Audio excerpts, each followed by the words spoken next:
কোন ঘরে যখন একটি সন্তান, একটি কন্যা সন্তান জন্মগ্রহণ করে, তখন একজন ফেরেশতা সেই ঘরে ঢোকে, একজন রহমতের ফেরেশতা আসে। ওই রহমতের ফেরেশতা ঘরের মধ্যে ঢুকে বলে, আসসালামু আলাইকুম ইয়া আহলাল বাইত, হে ঘরের মালিকের আল্লাহর রহমত তোমাদের উপরে বর্ষিত হোক। এই কথা বলে ওই ফেরেশতা ঘরের মধ্যে গিয়ে কন্যার মাথার উপরে হাত বুলায় আর বলতে থাকে, এই কন্যা সন্তানটি একটা দুর্বল শরীর থেকে বেরিয়ে এসেছে, এও একটা দুর্বল দেহ, একে যে লালন পালন করবে, দয়া দিবে, স্নেহ দিবে, আল্লাহ রাব্বুল আলামিনের সাহায্য কিয়ামত পর্যন্ত তার সাথে থাকবে।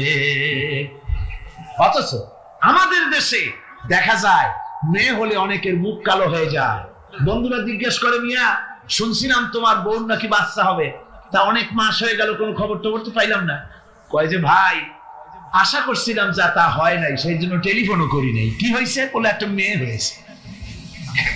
হাসান এরকম কপাল পোড়া আছে কিনা? এখন বারবার মেয়ে হয় বলে স্ত্রীকে তালাক দিয়েছে, এমন ঘটনাও বাংলাদেশে ঘটেছে। বোর যদি বারবার মেয়ে হয়, তাহলে সেজন্য কি স্ত্রী দায়ী? যদি মানুষের জন্য দায়ী হয় মেয়ে বারবার হওয়ার জন্য, তাহলে তুমি স্বামী, তুমি তুলসী দুধের দোয়া তুলসী পাতা হলে কি করে? তুমিও তো দায়ী তার জন্য। আসলে স্বামী স্ত্রী মেয়ে হওয়ার জন্য, ছেলে হওয়ার জন্য কেউ দায়ী না।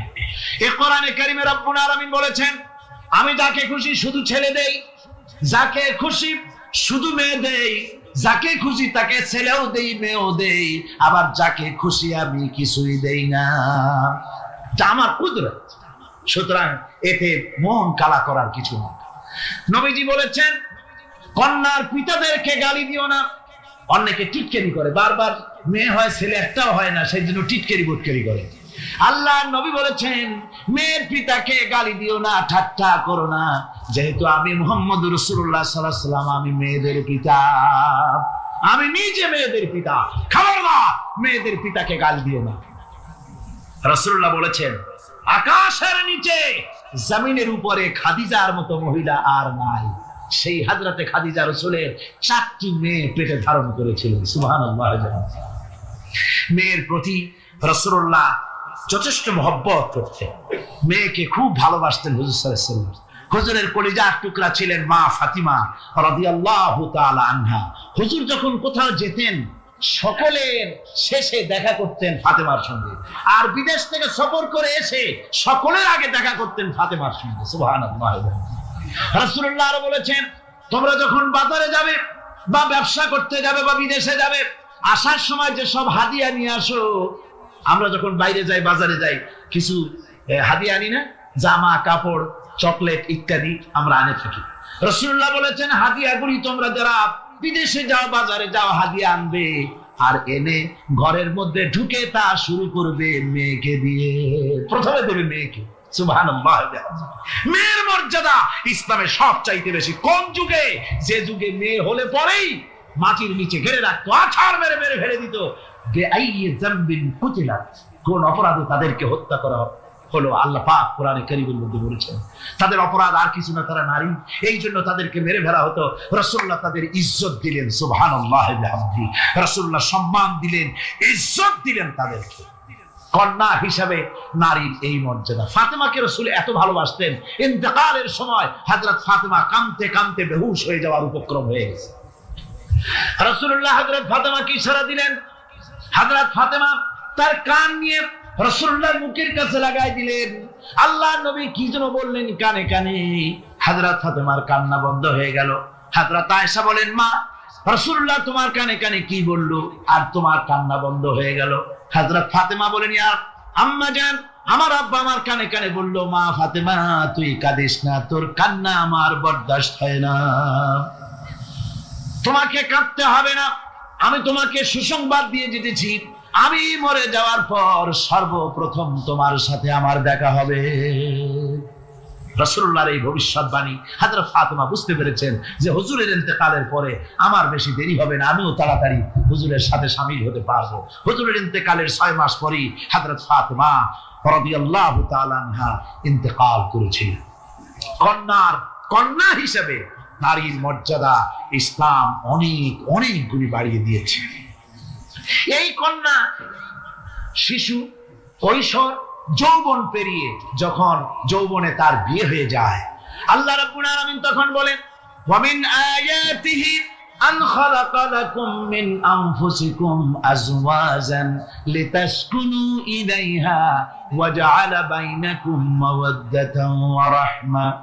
আল্লাহ পাক বলেন, আমার নিদর্শনের ভিতরে একটি নিদর্শন, যে আমি তোমাদের থেকে তোমাদের জোড়া তৈরি করেছি, তোমাদের স্ত্রীদেরকে তৈরি করেছি, তোমাদের সাথে তোমাদের স্ত্রীর ভালোবাসা সৃষ্টি করেছি, মহব্বত সৃষ্টি করেছি। এই মহব্বত আমি আল্লাহ তৈরি করেছি। আর যখন বুড়ো হয়ে যায় মানুষ, স্বামী স্ত্রী যখন বুড়ার বুড়ি হয়, তখন আর ভালোবাসা থাকে না, তখন ওই ভালোবাসা সহৃদয়তার করুণায় আমি আল্লাহ পরিণত করে দেই। বুড়ার জন্য তখন বুড়ি ছাড়া আর উপায় নাই, বুড়িরও আর বুড়া ছাড়া উপায় নাই। তখন ভালোবাসা কোনো বিশেষ কোন লক্ষ্য নিয়ে ভালোবাসা নয়, তখন একের উপরে অন্য একদম নির্ভরশীল হয়ে পড়ে। আল্লাহ পাক বলেন, এই অবস্থা আমি আল্লাহ সৃষ্টি করে দেই। সুবহানাল্লাহ ওয়া বিহামদিহি। আল্লাহ পাক বলছেন, নারীদের উপরে, নারীদের সাথে, স্ত্রীদের সাথে ভালো ব্যবহার করো, ভালো ব্যবহার করো। তার কোনো ব্যাপারে যদি মনটা তোমার কখনো খারাপ হয়, কোরআন শরীফের মধ্যে আল্লাহ পাক বলে দিয়েছেন পরিষ্কার করে যে কখনো তার সাথে খারাপ ব্যবহার করো না। যদি কখনো মন খারাপ হয়, তাহলে চূড়ান্ত কোনো সিদ্ধান্ত নিতে যেও না, বরং তোমার জীবনে ওই স্ত্রীর অনেক অবদান আছে, সেসব কথা মনে করে এই সামান্য কিছু ভুলে যাও। আল্লাহ চান স্বামী স্ত্রীর মহব্বত টিকে থাকুক। আল্লাহ পাকের কাছে তালাক হচ্ছে ঘৃণিত জিনিস, সবচাইতে ঘৃণিত হালাল হচ্ছে দুইটা, একটা হচ্ছে ভিক্ষাবৃত্তি আর একটা হচ্ছে তালাক। আল্লাহ পাক নারীকে বলেছেন, নারী আর পুরুষকে বলেছেন যে তোমরা হচ্ছে হুন্না লিবাসুন লাকুম ওয়া আনতুম লিবাসুন লাহুন্না, তোমরা পরস্পর পরস্পরের জন্য পোশাক পরিচ্ছদের মতো অঙ্গাঙ্গি ভাবে একের উপরে অপরের পরিপূর্ণ অধিকার তোমাদের রয়েছে।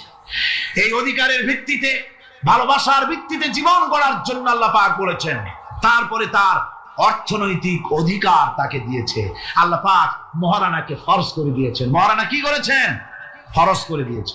মহারানা ফরজ, এই ফরজকে একটা ট্র্যাডিশন হিসেবে গ্রহণ করা হয়। বড় লোকেরা শোনায়, মেয়ের বিয়ে কত, বিয়েতে মহারানা কত হয়েছে, বলে যে 11,07,373 টাকা 75 পয়সা।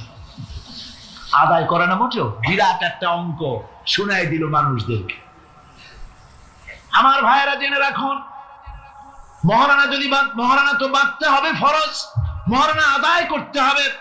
এই মহারানার টাকা যদি আদায় করা না হয়, স্ত্রী যদি স্বেচ্ছায় স্বামীকে মহারানা মাফ করে না দেয়, তাহলে কিয়ামতের দিন আল্লাহর দরবারে ওই স্বামীকে জিনাকারীর কাতারে দাঁড়াতে হবে। জোরে বলেন নাউজুবিল্লাহ। মহারানার টাকা দিয়ে দিবেন তাকে। ওই মহারানার টাকা দিয়ে স্ত্রী যদি লক্ষ কোটি কোটি টাকার মালিক হয় ব্যবসা করে, তারপরেও স্ত্রীর সুখ শান্তি, রোগ শোক, খাওয়া পড়া সবকিছুর দায় দায়িত্ব কার? স্বামীর। সুবহানাল্লাহ করে নারীর অধিকার কত বেশি ইসলাম দিয়েছে। একটা মহিলা নির্বাচিত কলাম একটা বই লিখেছে, আমি ওই মহিলার নাম নিতে চাই না, আমার ঘৃণা করে। এই মহিলা লিখেছে যে রাসূলুল্লাহ বলেছেন পৃথিবীর সমস্ত জিনিস হচ্ছে ভোগের সামগ্রী, তার মধ্যে শ্রেষ্ঠ ভোগের সামগ্রী হচ্ছে নারী। নাউযুবিল্লাহি মিন যালিক, এমন কথা রাসূল বলেন। রাসূল বলেছেন আদ-দুনিয়া কুল্লুহা মাতাউন ওয়া খায়রুল মাতাউদ দুনিয়া ইমরাতুস সালিহা। হুজুর বলেছেন পৃথিবীর সবকিছুই সম্পদ, এই সম্পদের মধ্যে শ্রেষ্ঠ সম্পদ হচ্ছে ন্যায়পরায়ণা নারী, সচ্চরিত্রা নারী, শ্রেষ্ঠ সম্পদ, নিয়ামত। আর সেইটারে বানাইছে ভোগের সামগ্রী। আয়াত হাদিস তার ইচ্ছে মতো ব্যাখ্যা করেছে। সে লিখেছে যে এতদিন পুরুষ নারীকে ধর্ষণ করেছে, নারীদের কি হলো? তোমরাও পুরুষ ধর্ষণ করো। নাউজুবিল্লাহ পড়ে। এ আবার সরকারি চাকরি করে, তারপরেও মুসলমান দেশে এই শয়তানের চাকরিও থাকে। নাউজুবিল্লাহ পড়ে। আশ্চর্য কথা, আমি জানতে পেরেছি এই মহিলা অনেকগুলি স্বামী কর্তৃক পরিত্যক্তা, সেই জন্য পুরুষের উপরে তার দারুণ ঘৃণা, পুরুষের উপরে তার দারুণ ঘৃণা, ধর্মের উপরে তার দারুণ ঘৃণা। সে এখন কমিউনিস্টদের একটা বাছাই করা একটা লাঠি, এটা দিয়ে কোরআন হাদিসের অপব্যাখ্যা করে করে এগুলি সে করে যাচ্ছে নির্বিঘ্নে, সরকার কোনো কথা বলছে না। সরকার যে কথা বলছে না, এর জবাব সরকারকে দিতে হবে, আল্লাহর কাছে দিতে হবে, কোনো সন্দেহ নাই। আল্লাহকে গালি দেওয়া হচ্ছে, নবীকে গালি দেওয়া হচ্ছে, রসুলকে গালি দেওয়া হচ্ছে, বেহেশতকে গালি দেওয়া হচ্ছে, অথচ সরকার একদম চুপচাপ। নাটকের মধ্যে আরবি পড়া নিষেধ করা হচ্ছে। আমি প্রথম দিন বলেছিলাম, কি জানি নাটকের নাম, বারান্দা। আচ্ছা যাই হোক, সেই নাটকের মধ্যে দেখানো হচ্ছে যে আলিফ বা তাসা পড়াচ্ছে মৌলবি একজন।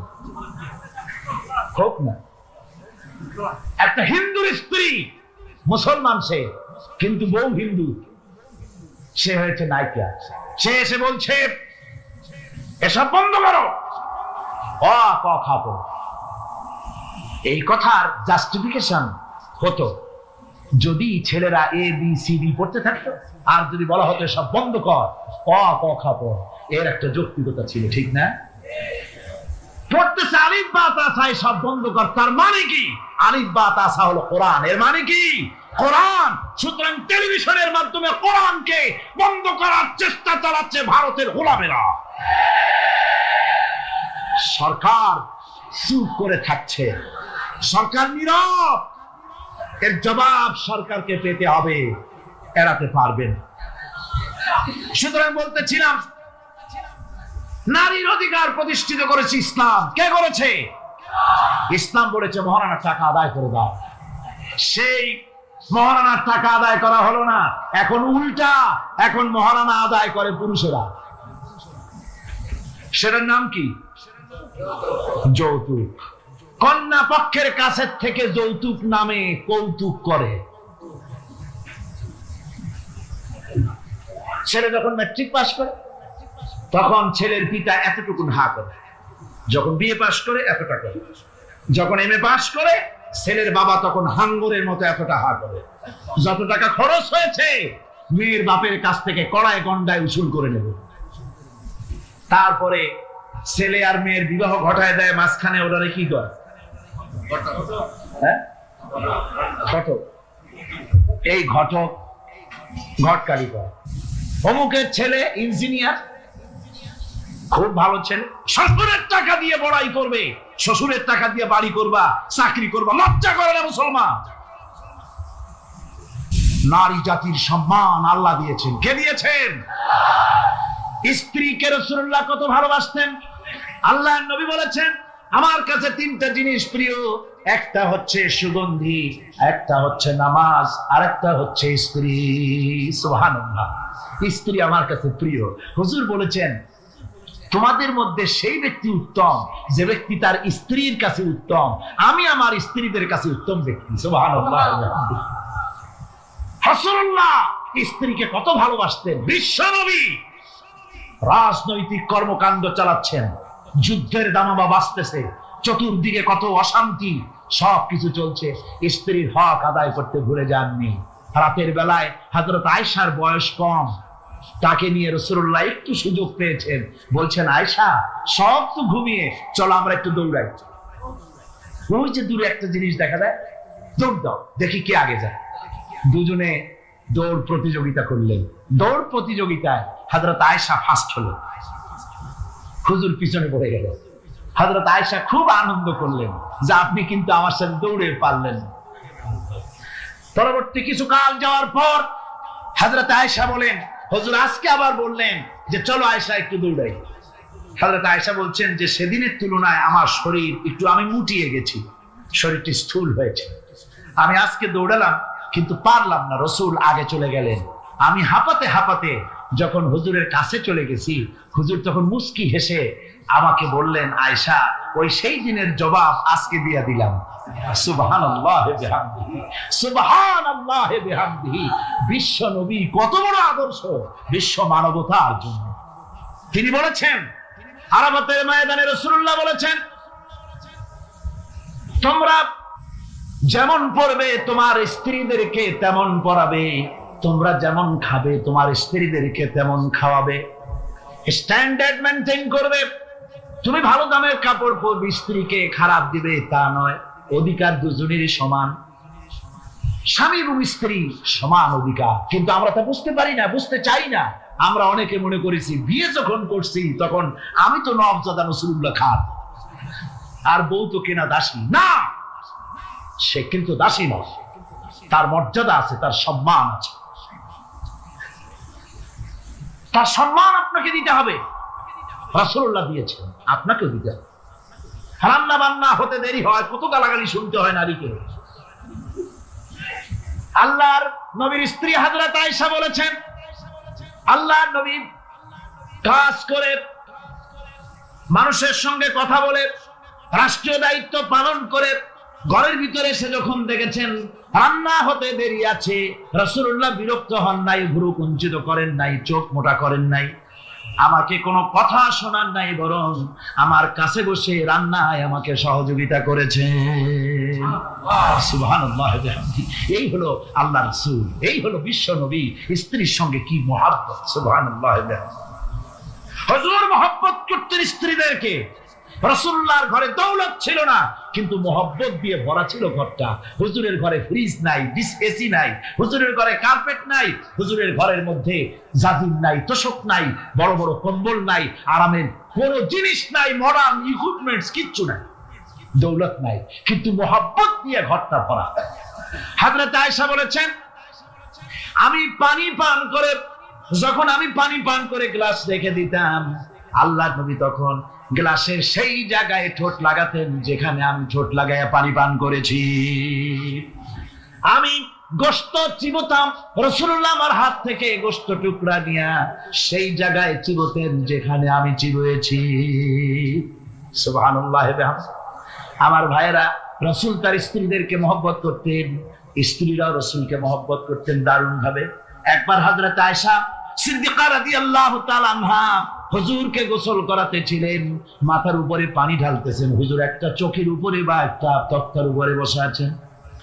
গোসলের পানির ভিতরে রাসূলুল্লাহ দেখতে পেলেন রক্তের মতো কি যেন প্রবাহিত হয়ে যাচ্ছে। হুজুর জিজ্ঞেস করেন, আয়েশা রে, পানির ভিতরে রক্তের মতো কি দেখা যায়? হযরত আয়েশা বলেন, হুজুর আপনি যখন বসেছিলেন অসতর্ক মুহূর্তে তক্তার নিচে আমার একটা আঙ্গুল পড়েছিল, পায়ে আঙ্গুলটা ফেটে বোধহয় রক্ত বেরোতেছে। রাসূলুল্লাহ তাড়াতাড়ি করে উঠলেন আর ওই আঙ্গুলকে ব্যান্ডেজ করে দিলেন। রাসূলুল্লাহ বললেন, আয়েশা রে, আঙ্গুল ফেটে গেছে, একটু আহাহু পর্যন্ত করলে না, এতক্ষণ তুমি কষ্ট করলে কেন? হযরত আয়েশা বলেন, ইয়া রাসূলুল্লাহ, ওটা তো একটা পায়ের আঙ্গুল। আয়েশার কলিজাটা ফেটে যদি রক্ত বেরোতো, রাসূলুল্লাহকে উঠতে বলতে আমি পারতাম না। কি মহব্বত রাসূলের সাথে! হযরত আয়েশা বলেন, রাসূল সাল্লাল্লাহু আলাইহি ওয়াসাল্লাম স্ত্রীদেরকে এত ভালোবাসতেন, আমাদের ঘরে গোশত টোস্ত তেমন রান্না বান্না খুব কম হতো। গোশত রান্না হবে কি, মাসের পর মাস চলে গেছে রাসূলের বাড়িতে, হুজুর স্ত্রীরা বলেছেন আমাদের ঘরে চুলায় আগুন জ্বলে নাই, একটু শুকনা রুটি, একটু শুকনা খেজুর আর একটু পানি খেয়ে আমাদের জীবন চলেছে, এরকমের অবস্থা হয়েছে। তারপরে এই অবস্থা চলেছে, এর মধ্যে যদি কখনো একটু গোশত আসছে, হুজুর যখন ছাগল ইত্যাদি ছাগল দুম্বা জবাও করেছে, এই দুম্বার গোশত নিয়ে, ছাগলের গোশত নিয়ে রাসূলুল্লাহ নিজে বেরোতেন। হযরত খাদিজার বান্ধবী কোথায় আছে খুঁজে ওই বান্ধবীর কাছে গোশত পৌঁছে দিয়ে আসতে। হযরত আয়েশা বলেন, একদিন আমার ঘুম ভেঙে গেল, দেখি হুজুর আমার কাছে নাই, গেলেন কোথায়? খুঁজতে খুঁজতে যায় দেখি মসজিদে নববীর ভিতরে হুজুর হাত তুলে বসে আছেন, মোনাজাত করতেছেন। আমি পেছনে গিয়ে হাত তুললাম, আমি শুনতে পাচ্ছি নবীজি দোয়া করছেন, রব্বুল আলামিন কিয়ামতের ময়দানে যেদিন সন্তান তার পিতাকে ভুলে যাবে, মা তার সন্তানকে হারায় ফেলবে, ওই কঠিন হাসরের ময়দানে আমি যেন আমার খাদিজাকে হারাইয়া না যাই। মুনাজাতের শেষে হযরত আয়েশা বলেন, ইয়া রাসূলুল্লাহ, খাদিজার কথা আপনার এত কেন বারবার মনে পড়ে? একটা বুড়িরে বিয়ে করেছিলেন 25 বছর বয়সের সময়, 40 বছর বুড়ি, তার কথা কেন এত মহব্বত আপনার মনে পড়ে? তার থেকে যুবতী মেয়ে, সুন্দরী মেয়েকে আপনার স্ত্রী হিসেবে আপনি পান নাই। হুজুর বলেন, আয়েশা রে, খাদিজার সম্পর্কে এমন কথা তুমি আর বলো না, তোমরা সবাই আমার সুখের দিনের স্ত্রী, আর খাদিজা আমার এমন সময় স্ত্রী ছিল যখন মক্কায় আমার আশ্রয় ছিল না, তামাম মক্কা নগরীতে আমার আশ্রয় ছিল না। খাদিজার সঞ্চিত সমস্ত ধনরাশি ইসলাম কবুল করার পর দুহাতে খাদিজা বিতরণ করে দিয়েছে। হযরত আয়েশা বলেন, হুজুর আমার গোস্তাকি মাফ করে দেন, আমি আর এরকম বলবো না, তবে খাদিজা সম্পর্কে আমার কিছু একটু শোনান। হুজুর বলেন, আয়েশা রে শোনো, গভীর রাত, যত রাত হোক না কেন, ইসলামের দাওয়াত দিয়ে দিয়ে গভীর রাত্রে আমি যখন বাসায় ফিরেছি, ঘরে এসেছি, দরজায় একটা মাত্র ডাক দিয়েছি, খাদিজা, অমনি দরজা খুলে গেছে। আমি জিজ্ঞেস করেছি, খাদিজা রে, যত রাত্রে আসলাম, যতবার আসলাম, একটা ডাকের বেশি লাগলো না, তুমি কি ঘুমাও না? হযরতে খাদিজা বলেছেন, ইয়া রাসূলুল্লাহ, আমার মনের ভিতরে ভয় থাকে, আল্লাহর রাসূল দ্বীনের খেদমতে বাইরে আছেন, আমি যদি আরামে বিছানায় ঘুমায় থাকি আর নবীজি দরজার কাছে দাঁড়ায় আমারে ডাকাডাকি করবে, উঠতে যদি দেরি হয়ে যায় নবীজির সঙ্গে বেয়াদবি হয়ে যাবে, এই মনে করে আপনি না আসা পর্যন্ত দরজার সাথে পিঠ লাগাই আমি দাঁড়াইয়া দাঁড়াইয়া ঘুমাই। আমার ভাইরা, হযরতে খাদিজার ইজ্জত স্বয়ং আল্লাহ দিয়েছেন। কে দিয়েছেন? হাদিস শরীফে এসেছে, রাসূলুল্লাহ জাবালে নূরে বসা, গারে হেরার ভিতরে বসা, হযরতে জিবরাইল রাসূলুল্লাহর সঙ্গে কথা বলতেছেন। একটু পরে হযরতে জিবরাইল বলেন, ইয়া রাসূলুল্লাহ, আমি আর এখানে বসবো না, আমি এখন চলছি, আমি দেখতে পাচ্ছি খাদিজা আসতেছে আপনার জন্য খাবার নিয়ে। খাদিজা যখন আপনার কাছে পৌঁছে যাবে, আপনি খাদিজাকে শুনায় দিবেন আল্লাহ রাব্বুল আলামিন খাদিজাকে সালাম জানাইছে। সুবহানাল্লাহ। রাসূলুল্লাহর কাছে হযরতে খাদিজা যখন আসলেন, হুজুর বললেন, খাদিজা, আজকে তোমার জন্য দারুণ সুখবর। বলে কি? বলে, আল্লাহ পাক জিবরাইল কেমন উঠে গেল আমার কাছ থেকে, জিবরাইল বলে গেল আল্লাহ তোমাকে সালাম বলেছে। হযরত খাদিজা কেঁদে ফেললেন, বললেন, ইয়া রাসূলুল্লাহ, আমার নারী জন্ম সার্থক, আল্লাহ আমাকে সালাম বলেছে, এর জবাব কেমনে দিতে হয় হুজুর আমি তো জানি না, আপনি আমার পক্ষ থেকে আল্লাহর সালাম কিভাবে দেওয়া লাগে আপনি দিয়ে দিন, আমি তো বুঝি না কেমনে আল্লাহর সালামের জবাব দেব। হুজুর বললেন, খাদিজা, শুধু আল্লাহ নয়, জিবরাইলও তোমাকে সালাম বলে গেছে। হযরতে খাদিজা বললেন, হযরত জিবরাইলকে আমার সালামের জবাবটা ওয়া আলাইকুমুস সালাম বলে দিন। হযরত খাদিজার এই মর্যাদা ছিল। আমার ভাইরা, রাসূল পাক সাল্লাল্লাহু আলাইহি ওয়াসাল্লাম এভাবে মহব্বত করেছেন স্ত্রীদেরকে। সুতরাং স্বামী স্ত্রীর মহব্বত আল্লাহ জান্নাতি নিয়ামত। কি নিয়ামত? যে ঘরের মধ্যে স্বামী স্ত্রীর মধ্যে মিল মহব্বত আছে, এটা বেহেশতের মতো, আর যেখানে মিল মহব্বত নাই, এটা জাহান্নামের মতো। ঠিক কি? সুতরাং মহব্বত করুন, বেশি বেশি স্যাক্রিফাইস করুন, বেশি বেশি স্যাক্রিফাইস করুন। নারীদের ব্যাপারে বলা হয়েছে, পুরুষকে বলা হয়েছে অধিকার আদায় করো, সব ব্যাপারে সমান অধিকার, কিন্তু নারীকে একটা ব্যাপারে বলা হয়েছে, নারী শোনো, পুরুষের মর্যাদা তোমার চাইতে আল্লাহ রাব্বুল আলামিন বেশি দিয়েছেন। আর রিজালু কাওয়ামুনা আলান নিসা, নারীদের উপরে পুরুষের প্রাধান্য আল্লাহ পাক দান করেছেন। একদিন একজন সাহাবী বলেছিলেন, ইয়া রাসূলুল্লাহ, জঙ্গলি উট দেখলাম আপনার পায়ের উপরে সিজদায় পড়ে গেল, আপনি যদি আমাদেরকে অনুমতি দিতেন না, আপনাকে আমরা সিজদা করতাম। আল্লাহর নবী বললেন, মানুষ মানুষকে সিজদা করা এ পারমিশন যদি আমি দিতাম, তাহলে দুনিয়ার সমস্ত স্ত্রীদেরকে বলতাম তারা যেন তাদের স্বামীকে সিজদা দেয়। স্বামীর মর্যাদা এখানে বেশি। সুতরাং অধিকার সমান, কোনো সন্দেহ নাই, কিন্তু স্বামীর একটা আলাদা মর্যাদা আছে, সেই সম্মান তাকে দিতে হবে। এরপরে এই সমান অধিকারের ভিত্তিতে স্বামী স্ত্রী চলতে থাকে, মাঝখানে আল্লাহ পাক তাদেরকে সন্তান দান করেন। আল্লাহ তাদেরকে, নারীকে লেখাপড়ার অধিকার দিয়েছেন, ইসলাম তাকে লেখাপড়ার অধিকার দিয়েছে, শিক্ষার অধিকার দিয়েছে। হযরত আয়েশা সিদ্দিকা রাদিয়াল্লাহু তাআলা আনহা শিক্ষয়িত্রী ছিলেন, হাফেজা ছিলেন, হাদিসের হাফেজা ছিলেন, কোরআনের হাফেজা ছিলেন, হাজার হাজার সাহাবায়ে কেরামদের তিনি ওস্তাদ ছিলেন। সুবহানাল্লাহ। নারীদের ব্যাপারে অধিকাংশ মাসালা হযরত আয়েশা সিদ্দিকা রাদিয়াল্লাহু তাআলা আনহার অবদান। সুবহানাল্লাহ। নারী যুদ্ধ করেছে, যুদ্ধের ময়দানে নারীর অধিকার আছে, নারী চাকরি করতে পারবে, নারী ব্যবসা করতে পারবে, নারী লেখাপড়া করতে পারবে, নারী সেনাবাহিনীতে যেতে পারবে, নারী সব করতে পারবে, কিন্তু পর্দার মাধ্যমে। কিসের মাধ্যমে? স্বামী এবং পুরুষ এবং স্ত্রী, পুরুষ এবং নারী মাঝখানে একটা পর্দা থাকতে হবে। সে কথা একটু পরে বলছি। এবার এই বধূ কিছুদিন পর মা হয়ে গেল। কি হয়ে গেল? মা হয়ে গেল। মা যখন হয়ে গেল, মর্যাদা আরো এক ধাপ বেড়ে গেল। আল্লাহ রাব্বুল আলামিন মায়ের মর্যাদা বেশি করে দিলেন। আল্লাহ পাক কোরআনে কারীমের মধ্যে বলেন, ওয়াসাইনাল ইনসানা বিওয়ালিদাইহি ইহসানা হামালাতুহু উম্মুহু কুরহাম ওয়া ওয়াদাতুহু কুরহাম ওয়া হামলুহু ওয়া ফিসালুহু 30 শাহরা। আমি পৃথিবীর সমস্ত মানুষকে উপদেশ দিয়েছি, তোমরা তোমাদের মায়ের প্রতি সম্মান করো, ihsan করো। তোমার মা তোমাকে গর্ভধারণ করেছে অত্যন্ত কষ্টের সাথে, আর ডেলিভারিও করেছে কষ্টের সাথে। খবরদার মায়ের সাথে বেয়াদবি করো না। কে বলেছেন? আল্লাহ পাক বলেছেন মায়ের ihsan করো। আল্লাহ রাব্বুল আলামিন মা বাবার জন্য দোয়া করতে বললেন। আল্লাহ পাক বলেন মা বাবার সামনে যেন কখনো মাথায় ঝাঁকি দিয়া চোখটা মোটা করে মা বাবার সঙ্গে কথা বলো না।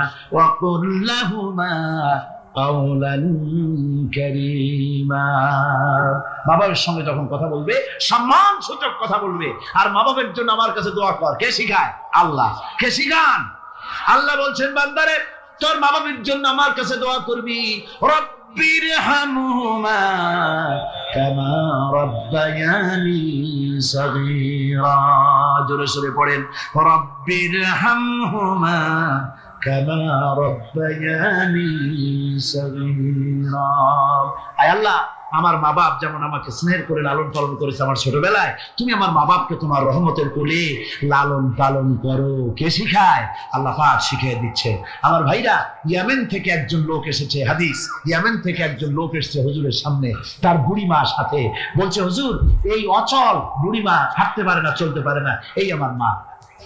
এরে ঘাড়ে করিয়া আমি ওকুফে আরাফা করেছি, একে নিয়ে মিনা মুজদালিফা করেছি, রমি করেছি, একে নিয়ে আমি সাফা মারওয়া সাই করেছি।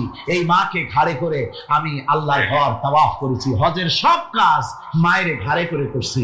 আল্লাহর নবী, আমি কি আমার মায়ের হক আদায় করতে পেরেছি? হুজুর বললেন না, আদায় হয়নি। মায়ের হক আদায় হয়নি। অর্থাৎ বুকের চামড়া দিয়ে মায়ের পায়ের যদি স্যান্ডেল তৈরি করে দেওয়া হয়, এক ফোঁটা দুধের হক আদায় হবে না। সেই মায়ের সঙ্গে নাফরমানি হচ্ছে, বেয়াদবি হচ্ছে, বউয়ের কথার মতো মায়ের সাথে দুর্ব্যবহার করা হচ্ছে। আমার দেশেগুলি হচ্ছে না? হচ্ছে। মা কোথায় পড়ে আছে কোনো খোঁজ নাই, খবর নাই। তার জন্য কোনো ভালো খাবার ব্যবস্থা, কাপড় চোপড় নাই। বন্ধুদের জন্য সব আছে, মায়ের জন্য নাই, বাপের জন্য নাই। মা তো বুড়ি হয়ে গেছে, এখন আর মা নাই। বাপ তো বুড়ো হয়ে গেছে, কামাই করতে পারে না, এখন আর বাপ নাই, এখন হয়ে গেছে বুড়ো। আর মা হয়েছে বুড়ি। আর আব্বা হয়েছে, যার মেয়ে বিয়ে করেছে শ্বশুর এখন আব্বা, আর শাশুড়ি হয়েছে আম্মা। মা আর বাপ বাসি হয়ে গেছে, বাপ পড়ে গেছে। আমার বন্ধুগণ শুনে রাখুন, আল্লাহর নবী বলেছেন তিনজনের দোয়া আল্লাহর কাছে অব্যর্থভাবে কবুল হয়ে যায়। মুস্তাজাবুদ দাওয়াত তিনজন। মুসাফিরের দোয়া কবুল হয়, মজলুমের দোয়া কবুল হয়, আর মা বাপ যদি সন্তানের জন্য দোয়া করে অবশ্যই সে দোয়া আল্লাহর দরবারে মঞ্জুর হয়ে যায়। সুতরাং মা বাপের খেদমত করতে হবে, মহব্বত করতে হবে। আমি মা বোনদের বলতে চাই, আমার মা বোনেরা পর্দার আড়ালে বসে আপনারা যারা ওয়াজ শুনছেন, ভালো করে শুনুন। আমরা পুরুষ, আমাদের পায়ের তলে জুতা। পুরুষের পায়ের তলে কি? জুতা। আপনারা নারী, আপনাদের পায়ের তলে আল্লাহর জান্নাত। জোরে কোন সুবহানাল্লাহ, জোরে বলেন সুবহানাল্লাহ। ও নারী, ও মহিলা, তোমাদের সম্মান আল্লাহ কোথায় তুলে দিল? পুরুষের পায়ের তলে জুতা, তুমি নারী, তোমার পায়ের তলে আল্লাহর বেহেশত। আল জান্নাতু তাহতা আকদামিন উম্মাহাত। মায়ের পায়ের তলে আল্লাহর বেহেশত। সুবহানাল্লাহ পড়ে, সুবহানাল্লাহ পড়ে। আল্লাহ রাসূল বলেছেন, মা বাপ যদি, বুখারী শরীফের হাদিস, মা বাপ যদি অসন্তুষ্ট হয় আল্লাহ অসন্তুষ্ট হয়ে যান, মা বাপ সন্তুষ্ট হন আল্লাহ সন্তুষ্ট হয়ে যান। সুবহানাল্লাহ। আমরা বিভিন্ন জায়গায় হাদিয়া তোহফা নিয়ে যাই, যেখানে দোয়া কবুল হওয়ার সম্ভাবনা কম, 50-50 হইলেও পারে, না হইলেও পারে, সেইখানে পয়সা পাতি, হাদিয়া তোহফা, নজর নিয়াজ নিয়ে যাই। আর যেখানে 100% সিউরিটি আছে সেখানে হাদিয়া তোহফা দেই না, মা বাপকে হাদিয়া তোহফা দেয়। মা বাপের পায়ের উপরে চুমা খান, কিসমত পাল্টে যাবে, তকদীর পাল্টে যাবে। মা বাপকে ভালোবাসুন। সুতরাং মায়ের মহব্বত, মাকে আল্লাহ পাক এভাবে মহব্বত তাকে সম্মান দিয়েছেন। নারী কন্যা হিসেবে, বধূ হিসেবে, মাতা হিসেবে তার মর্যাদা সবচেয়ে বেশি। এরপরে বলবো পর্দার কথা। আমার মা বোনেরা, আল্লাহ রাব্বুল আলামিন মহিলাদেরকে বলেছেন, পুরুষদেরকে বলেছেন, কুল্লিল মুমিনিনা ইয়াগুদ্দু মিন আবসারিহিম। ও নবী, মুমিন পুরুষদেরকে বলে দিন তারা যেন তাদের চক্ষুকে পরনারী থেকে নিম্নগামী রাখে। আর মহিলাদেরকে বলা হয়েছে কুল্লিল মুমিনাতি ইয়াগুদুদনা মিন আবসারিহিন্না, ও মুমিনা মহিলারা তোমরা যেন তোমাদের চক্ষুকে পরপুরুষ থেকে যেন নিম্নগামী রাখো। এটা আল্লাহর হুকুম। কার হুকুম? আল্লাহর হুকুম। পর্দায় থাকতে আল্লাহ বলেছেন, আল্লাহ পাক বলেছেন ওয়াকারনা ফি বুয়ুতিকুন্না ওয়ালা তাবাররাজনা তাবাররুজাল জাহিলিয়াতিল উলা, খবরদার তোমরা জাহালাতের যুগের মতো ঠাক ঠমক নিয়ে চলাফেরা করো না, তোমরা মানুষকে তোমাদের সৌন্দর্য বিকশিত করে দেখায় না। কোরআনে কারীমে সূরা নূরে বলা হয়েছে প্রত্যেকটি বয়সপ্রাপ্ত নারী এমন একটা চাদর পরবে যে চাদর পরলে তার মাথা, তার গলা, তার বুকটা ঢেকে যাবে। এরকম একটা চাদর পরা ইসলাম কি করেছে? ফরজ করে দিয়েছে। আল্লাহ পাক ফরজ করেছেন। কি করেছেন? ফরজ করে দিয়েছে। মা বোনেরা আপনারা মেহেরবানি করে এমন একটা চাদর পরবেন। আজকাল ওড়না আছে ঠিকই, কিন্তু ওড়না যে অর্থে ব্যবহার করতে বলা হয়েছে ওই অর্থে নাই। এখন ওড়না মেয়েরা অনেক ক্ষেত্রে মাফলারের মতো গলায় ঝুলাই রাখে, গামছার মতো ঝুলাই রাখে। এরকমের জন্য ওড়না ব্যবহার করতে বলা হয় নাই। ওড়না হলো মাথাটা, গলাটা, বুকটা ঢেকে যায় এবং একটু পুরু হতে হবে। পাতলা মশারি তেনা দিয়ে ওড়না বানাইলে হবে না, সেটা একটু পুরু হতে হবে, শালীন হতে হবে, মার্জিত হতে হবে। আমি একটি কথা আপনাদের বলি, এই বাংলাদেশে আজ পর্যন্ত যত নারীর মুখে অ্যাসিড পড়েছে, অ্যাসিড পড়ে নাই নারীর মুখে? বখাটে ছেলে যুবতী মেয়ের উপরে আকৃষ্ট হয়ে তাকে বিয়ের প্রস্তাব দিয়েছে বা কুপ্রস্তাব দিয়েছে, সে প্রত্যাখ্যান করেছে, পরে তার মনের ঝাল মিটাবার জন্য মুখে অ্যাসিড মারছে। আপনারা বলেন এমন কোন ঘটনা জানেন কিনা যে বোরখা পরিহিতা কোন মেয়ের মুখে অ্যাসিড পড়েছে? জানা আছে কিনা আপনাদের? না, বলতে পারবেন না। বোরখা পরা মেয়েদের উপর এগুলি হয় নাই। কারণ হলো সে আল্লাহর হুকুম রক্ষা করেছে। যে বোরখা পরেছে, চাদর পরেছে, সে কার হুকুম রক্ষা করেছে? ওই মহিলা আল্লাহর হুকুম রক্ষা করেছে। এবার আল্লাহর দায়িত্ব হয়েছে তার শরীর, তার ইজ্জতকে হেফাজত করা। মেয়েরা যদি ঠোঁটে রং লাগায়া মাথার চুল খোলা রেখে রাস্তায় ঘুরে, রিকশাওয়ালা পর্যন্ত ডাকে ভাবি সাহেবা, দোকানে গেলে দোকানদার কয় আপা, আর যদি বোরখা পরা থাকে যে দেখে সেই কয় খালাম্মা, চাচি আম্মা, সম্মান করে কথা বলে। ঠিক কিনা কর? সুতরাং আমার মা বোনের আপনাদের সম্মান আপনারা বজায় রাখুন, আপনার মেয়েদের মর্যাদা আপনারা বাড়ান। আপনারা হচ্ছেন হযরতে খাদিজার উত্তরসূরি, সুমাইয়ার উত্তরসূরি, হযরতে খাওলার উত্তরসূরি, হযরতে আয়েশার উত্তরসূরি। এই বাংলার জমিনে আপনাদেরকে জিহাদের ময়দানে আসতে হবে ইনশাআল্লাহ। সবাই বলেন ইনশাআল্লাহ। পুরুষের পাশাপাশি বাংলাদেশেও মহিলারা বোরখা পরিহিতা হয়ে আল্লাহর দ্বীন কায়েমের জন্য যদি প্রয়োজন হয়, হাজার হাজার মহিলা রাস্তায় মিছিলে বের হবে ইনশাআল্লাহ। সময় আসতেছে, তরুণ, যুবক, মা বোন সবাইকে এই জিহাদে অংশগ্রহণ করতে হবে। এখন আমি মা বোনদেরকে কয়েকটা দায়িত্ব দিচ্ছি। শুধু ওয়াজ শুনলে তো হবে না, কিছু দায়িত্ব পালন করতে হবে। সে দায়িত্বটা হচ্ছে এই যে আপনারা আপনাদের সংসারটাকে ইসলামের দুর্গ বানান। সমাজে তো ইসলাম সব জায়গায় নাই, আপনার ঘরটাকে ইসলামের দুর্গ বানান। স্বামী স্ত্রীর আচরণে চলাফেরায় যেন সন্তানরা তৈরি হতে পারে, 1 নম্বর কথা। 2 নম্বরের কথা, সন্তানদেরকে ভালো নাম রাখুন। আজকাল কিন্তু ভালো নাম লুপ্ত হয়ে গেছে। এখন বাংলা নাম বেশি পছন্দ হচ্ছে, আরবি নাম বাদ। এখন বাংলা নাম কি? বাংলা নাম হচ্ছে আকাশ হোসেন, বাতাস আলী, তারপরে সাগর খাতুন, সৈকত বেগম ইত্যাদি, বিপুল, এই সব নাম হয়েছে এই বাংলা নাম। এর কোন অর্থ নাই। বাংলা নাম আপনার সন্তানদেরকে রাখবেন না। মুসলমানরা নাম রাখবে আরবি নাম। কি নাম? আরবি নাম এবং অর্থবহ নাম। আলেমদের কাছে জিজ্ঞেস করে নাম রাখবেন। আরবি আন্দাজে রাখেন না। একজনে তার মেয়ের নাম রাখছে, শুনলাম মেয়ের নাম রাখছে তুকাজ্জেবান। হ্যাঁ, তাই বললাম ভাই তুকাজ্জেবান নাম রাখলেন কেন? কয় যে কোরআন শরীফে দেখলাম তুকাজ্জেবান রে আল্লাহ খুব ভালোবাসে, সূরা আর রহমানে 33 বার এই নামটা আল্লাহ দিয়েছে, সেই জন্য মহব্বত করে তুকাজ্জেবান নাম রাখছি। দেখেন কথা। কুয়েতে একবার এয়ারপোর্টে নাম নিয়ে খুব হাসাহাসি হলো। পাসপোর্টে বাংলাদেশিদের নাম, একজনের নাম হচ্ছে জামাল মিয়া আর বাপের নাম তরিক মিয়া। পুলিশেরা হাসতেছে, লোকেরা জিজ্ঞেস করলো কি ব্যাপার। তো আসলে ব্যাপারটা ধরা পড়লো, জামাল মিয়া বাপের নাম তরিক মিয়া। তো জামাল হচ্ছে উট আর মিয়া মানে 100। জামাল মিয়া মানে 100 উট, আর তরিক মিয়া, তরিক মানে রাস্তা, মিয়া মানে 100 রাস্তার ছেলে, 100 উট।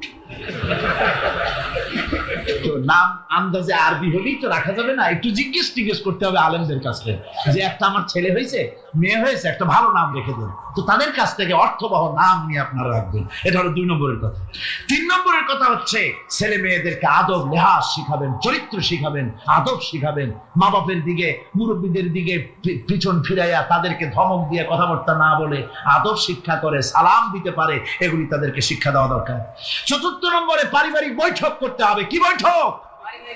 প্রত্যেক বাড়িতে সপ্তাহে 1 বার অথবা 2 বার পারিবারিক বৈঠক। স্বামী, স্ত্রী, ছেলে মেয়ে সব এক জায়গায় বসবে। যে কোনো একটা দিন রাতের বেলায় বা বিকেলে 1 ঘন্টা এক জায়গায় বসে আলোচনা করবেন। তুমি কলেমাটা পড়ো, তো বউরে করবেন তুমি কলেমা পড়ো, শুনি হয় কিনা। আমার তাশাহুদটা আমি পড়ি, আত্তাহিয়াতু লিল্লাহি ওয়াস সালাতু তাওয়াবাত হয় কিনা তুমি একটু শোনো তো, দোয়া কুনুতটা হয় কিনা শোনো তো। আচ্ছা, নামাজের মধ্যে কয়টা ফরজ কত দেখি।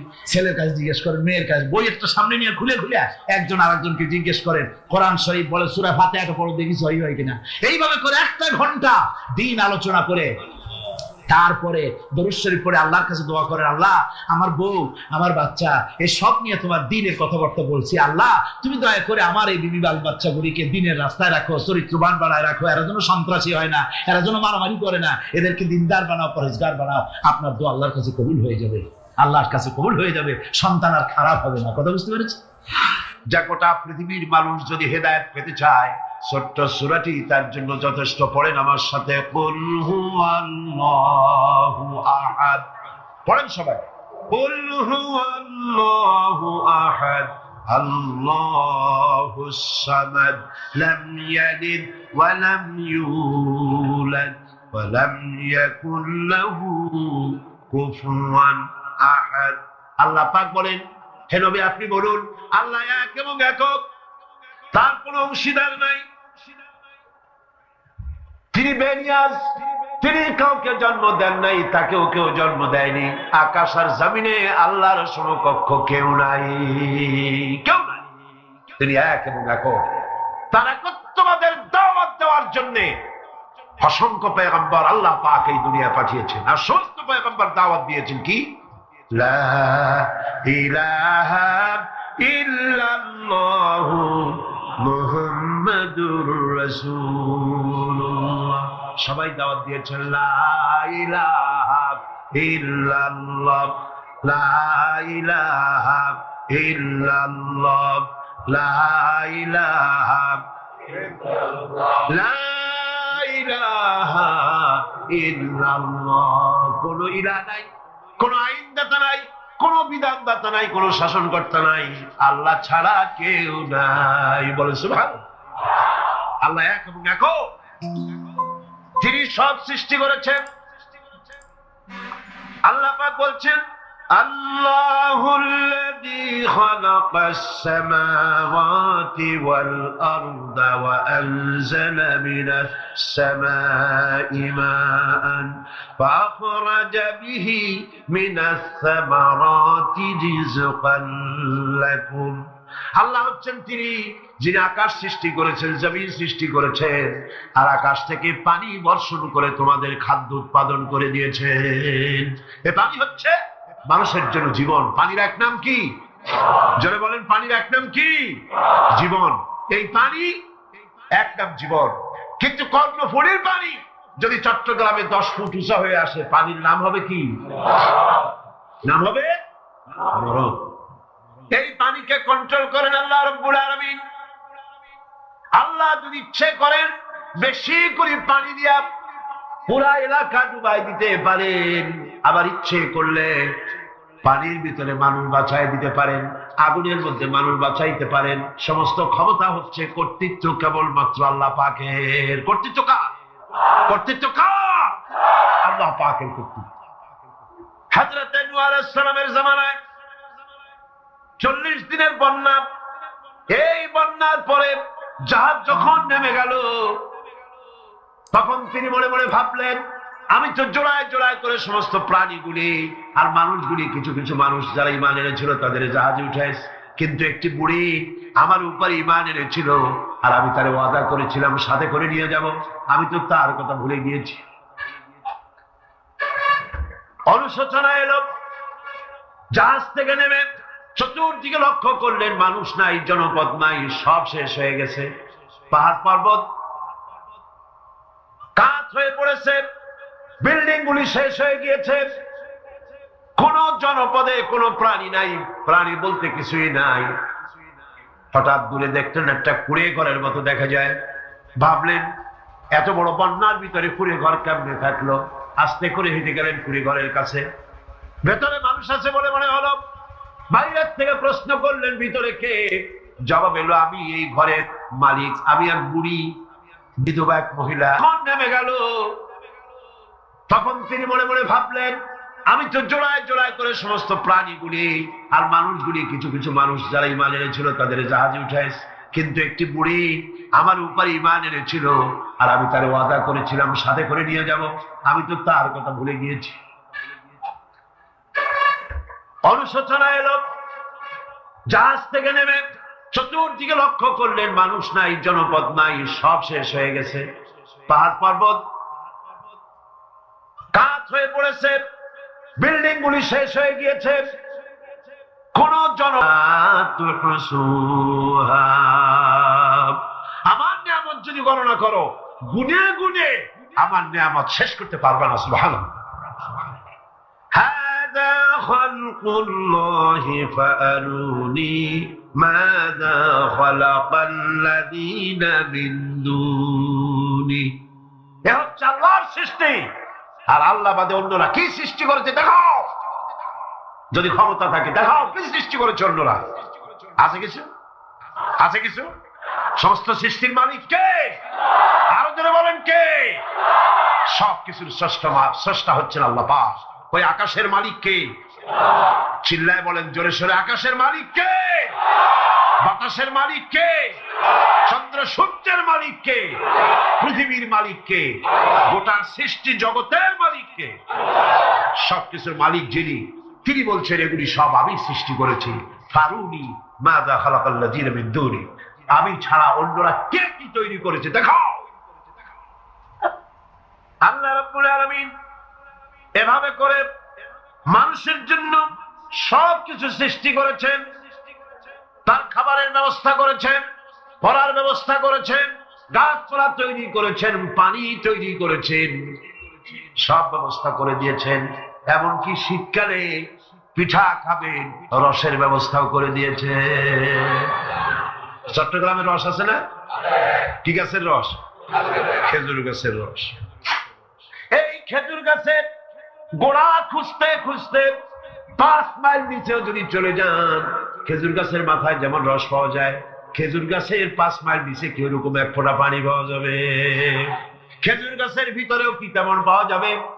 সেই জায়গা মতো কাটলে যেমন রস পাওয়া যাবে, অন্য জায়গায় পাওয়া যাবে না। আবার খেজুর গাছের পাশে একটা নিম গাছ আছে, কিয়ামত পর্যন্ত নিম গাছ গিয়া শোষেন। মিষ্টি লাগবে? কি লাগবে? আল্লাহ রাব্বুল আলামিন, আপনি পিঠা খাবেন, খেজুর গাছ দিয়ে রস তৈরি করে দিলেন।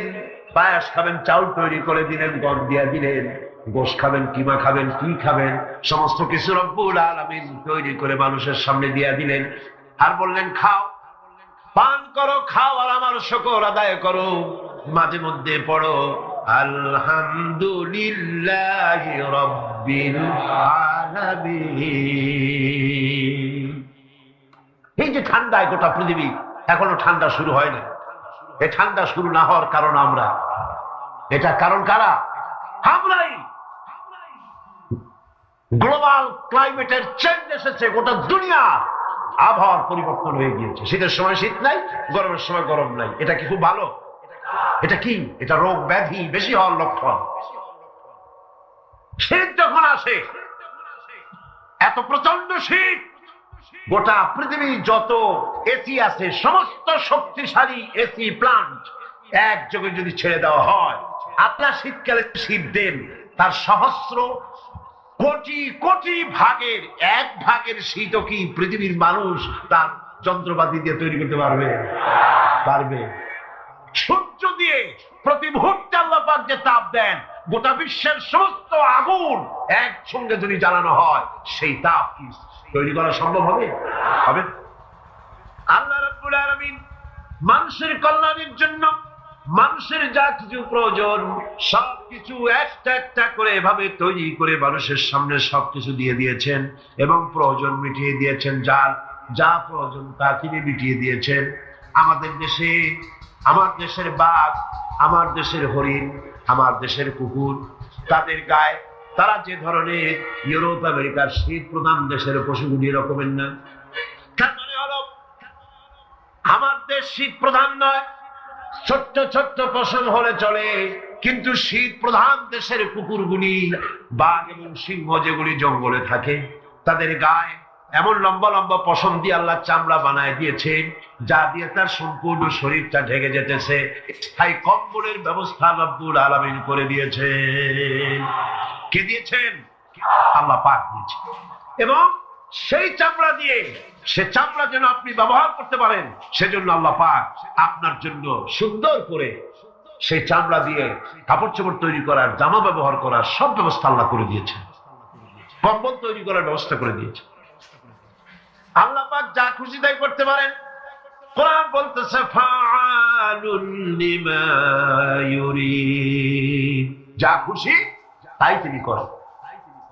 লা ইউসআলু আম্মা ইয়াফআলু ওয়া হুম ইউসআলুন, তিনি যা করেন সেজন্য কারো কাছে তাকে কৈফিয়ত দিতে হয় না, বরং গোটা বিশ্ব আল্লাহর কাছে কৈফিয়ত দিতে বাধ্য। সমস্ত বিশ্ব কৈফিয়ত দিতে কার কাছে বাধ্য? আল্লাহ পাকের কাছে কৈফিয়ত দিতে বাধ্য। প্রচন্ড শক্তির মালিক। মানুষেরা বোঝে না, ক্ষমতা যখন আসে তখন চতুর্দিকে দেখে ক্ষমতা আর ক্ষমতা, কি যে করবে দিশা করতে পারে না। সারা জীবন ক্ষমতায় টিকে থাকার জন্য সর্বাত্মক প্রচেষ্টা চালায়, দেশ যখন পাইছি আর ছাড়বো না, ঠিক কিনা? এই চেষ্টা চালায়। কিন্তু আল্লাহ পাকের মূল ক্ষমতা তো আল্লাহর হাতে। আল্লাহ পাক ক্ষমতা দিয়ে বলেন লিনানজুরাকুম কাইফা তা'মালুন, ক্ষমতা দিয়ে তাকায় থাকি তোমার আমলটা কি হয় তা দেখার জন্য, তুমি করোটা কি সেইটা দেখার জন্য আমি দেখি। লিনানজুরাকুম কাইফা তা'মালুন।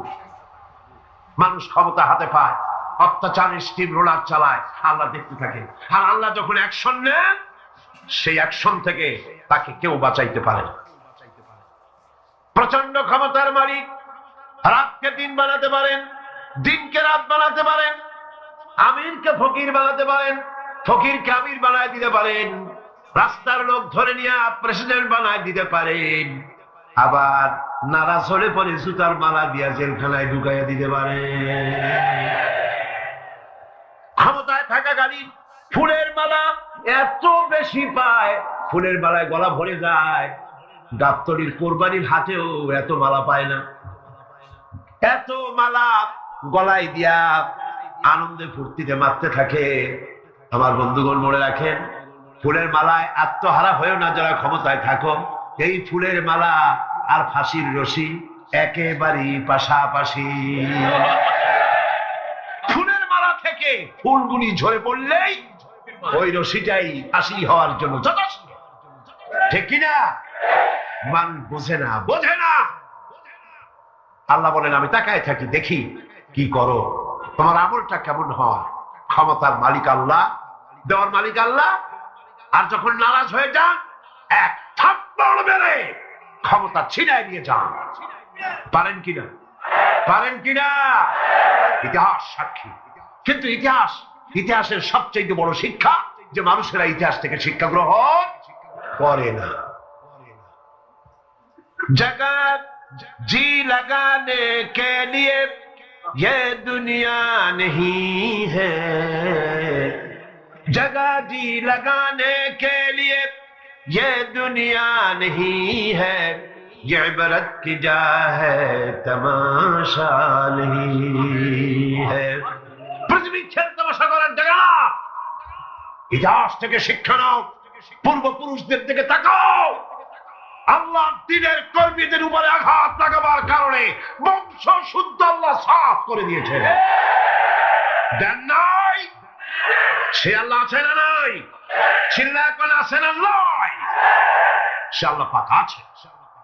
সে আল্লাহকে ভয় করে। ইত্তাকিল্লাহ, সে আল্লাহকে ভয় করে। আল্লাহ পাক ইচ্ছে করলে ক্ষমতা দিতে পারে, ইচ্ছে করলে ক্ষমতা ছিনাইও নিতে। সে আল্লাহ রাব্বুল আলামিন ক্ষমতা দেওয়ার মালিক, ক্ষমতা ছিনাই নেওয়ার মালিক, হায়াতের মালিক, মওতের মালিক। সবাই বলুন হায়াতের মালিক কে, মওতের মালিক কে, খাবারের মালিক কে, হাসাবার মালিক কে, কাঁদাবার মালিক কে, সব কিছুর মালিক কে? আল্লাহ রাব্বুল আলামিন। ইন্নাল্লাহা আলা কুল্লি শাইইন কাদির। সব কিছুই উপরে তিনি ক্ষমতাবান, যা খুশি তাই তিনি করেন। এ হচ্ছে আল্লাহর সৃষ্টি। সবকিছু আল্লাহ সৃষ্টি করেছেন, বরং কাফের বেঈমান যারা অস্বীকার করে আল্লাহ রাব্বুল আলামিন, সেই মানুষেরাই বুঝতে পারে না। বরং মানুষ যা কিছু তৈরি করেছে তা সবই আল্লাহর বানানো জিনিস, তার থেকেই করেছে। কথাটা বুঝে আসে না? মানুষ না বুঝেই বিজ্ঞানকে সবকিছুর প্রশংসা বিজ্ঞানের জন্য করে, বিজ্ঞানের জন্যই প্রশংসা অস্থির হয়ে যায়। যেমন ধরুন, রাজশাহী বিশ্ববিদ্যালয়ে আপনার ছেলে পড়ে, 6 মাস টাকা পয়সা পায় না, ধার খরচ করিয়া তার 6টা মাস চালায়। হঠাৎ করে পিয়ন মানি অর্ডার ফর্ম নিয়ে হাজির, 6,000 টাকা পাঠাইছে বাপে। টাকাগুলি নিয়ে সই করে পিয়নের কদমবুসি করে যে বাবাজি এতদিন পরে টাকা নিয়ে আসছেন, আপনার প্রতি আল্লাহ রহম করুন। এটা বুদ্ধিমান না বেকুব? বুদ্ধিমান না বেকুব? আরে বেটা, পিয়ন কি তোর বাজান? টাকাকে পাঠিয়েছে, বাবা পাঠিয়েছে, প্রশংসা তার কর। বিজ্ঞানীরা প্লেন বানিয়েছে, বিজ্ঞানীরা গাড়ি বানিয়েছে, বিজ্ঞানীরা কম্পিউটার তৈরি করেছে, প্রশংসা করো সেই আল্লাহ যে আল্লাহ রাব্বুল আলামিন বিজ্ঞানীর মাথায় বুদ্ধি দিয়েছে। প্রশংসা কর, আল্লাহ পাকের প্রশংসা করতে হবে। হায়াতে খালকুল্লাহ, যা কিছু আল্লাহ বলছেন এ সব কিছু আল্লাহর সৃষ্টি। মানুষ কিছুই সৃষ্টি করেনি, শুধু আল্লাহর সৃষ্টি দিয়ে জোড়াতালি দিয়ে বানিয়েছে, ঠিক না? আল্লাহর বানানো জিনিস দিয়ে জোড়াতালি দেওয়া হয়েছে। আল্লাহ পাকের সৃষ্টি তো দূরের কথা, আল্লাহকেই মানতে চায় না। কি বলে? বলে আনসিন ইজ নাথিং। শুনছেন কথা? আনসিন ইজ নাথিং, যা দেখা যায় না তা কিছুই না, মানি না। যার রং নাই, রূপ নাই, ধরা যায় না, ছোঁয়া যায় না, অনুভব করা যায় না, তা মানি না। এই কথা দিয়ে তারা আল্লাহরে অস্বীকার করতে চায়। অথচ এই ভদ্রলোকেরা মাধ্যাকর্ষণ না দেখি বিশ্বাস করে মাধ্যাকর্ষণ আছে, ঠিক কিনা? এই ভদ্রলোকেরা বিদ্যুতের শক্তি দেখেই, বিদ্যুৎকেও দেখে। আপনারা দেখতেছেন বিদ্যুতের শক্তি দেখে বিদ্যুৎকে বিশ্বাস করে। বাতাসের প্রচন্ডতা দেখে বাতাসকে অনুভব করে, বিশ্বাস করে। অক্সিজেন চোখে দেখে না, ইথারকে চোখে দেখে না, বিশ্বাস করে। কিন্তু এমনই নাস্তিক, এমনই কপাল পোড়া যে আল্লাহরে দেখা যায় না তাই বিশ্বাস করা যাবে না। এক নাস্তিকের সাথে হযরত ইমাম আবু হানিফা রাহমাতুল্লাহ আলাইহির এক বিতর্ক অনুষ্ঠান হলো। সেই বিতর্ক অনুষ্ঠানে ইমাম আবু হানিফা রাহমাতুল্লাহ আলাইহি পৌঁছতে বেশ দেরি করলেন। নাস্তিক তখন উপস্থিত জনতাকে বলছে, দেখো তোমাদের ইমাম, তোমাদের ইসলামী চিন্তাবিদ যুক্তিতে দুর্বল, সেই জন্য আসতেছে না। বেশ কিছুক্ষণ দেরি করে তিনি উপস্থিত হলেন। নাস্তিক বলল, আগে আপনি বলেন, আপনি ওয়াদা ভঙ্গ করলেন কেন? সময় মতো আসতে পারলেন না কেন? তিনি জবাবে বললেন, দেখো আমি অনেক দূর থেকে এসেছি, এসে দেখি সামনে নদী, এখন পার হবো কেমনে? কোন নৌকার ব্যবস্থা নাই। হঠাৎ দেখলাম কি এক আশ্চর্য কথা, একটা চারা গজায় উঠলো, ফট করে বিরাট গাছ হয়ে গেল। ওই থেকে একটা কুড়াল আসলো, গাছটারে কাজে ভালাই গেল। তারপরে এলো করাত, বানাইলো তক্তা, এরপরে আসলো লোহা, পড়লো হাতুড়ি, হয়ে গেল নৌকা। বাহ কি মজা! এরপর নৌকা নামলো নদীতে, আমি উঠে বসলাম, এই পাড়ি দিয়ে আসলাম, তাই যা একটু দেরি হলো। নাস্তিক কয় যে কি সর্বনাশ, এই লোকের সাথে আমি তর্ক করবার মাথা স্ক্রু শটটা দিলাম। আমরা একটা গাছ হয়ে গেল ফট করিয়া, তারপরে কুড়াল আসলো, তক্তা হইলো, বিনা মিস্ত্রিতে নৌকা হইলো, এটা কেমন সম্ভব? ইমাম সাহেব বলেন, আমার বিতর্ক শেষ। বিনা মিস্ত্রিতে যদি তোমার যুক্তি মতে বিনা মিস্ত্রিতে যদি একটা নৌকা না হতে পারে, এই বিশ্ব তৈরি হলো কি করে বিনা মিস্ত্রিতে? ওই বিশাল আকাশ হলো কিভাবে? এই বিরাট চন্দ্র সূর্য হলো কিভাবে? কি করে তোমার এই বডি তৈরি হলো? নাস্তিক চেয়ার থেকে নেমে ইমামের কাদমের উপরে পড়ে গেল, বলে আল্লাহু আকবার, আমি অন্যায় করেছি, আল্লাহ আমারে মাফ করে দাও।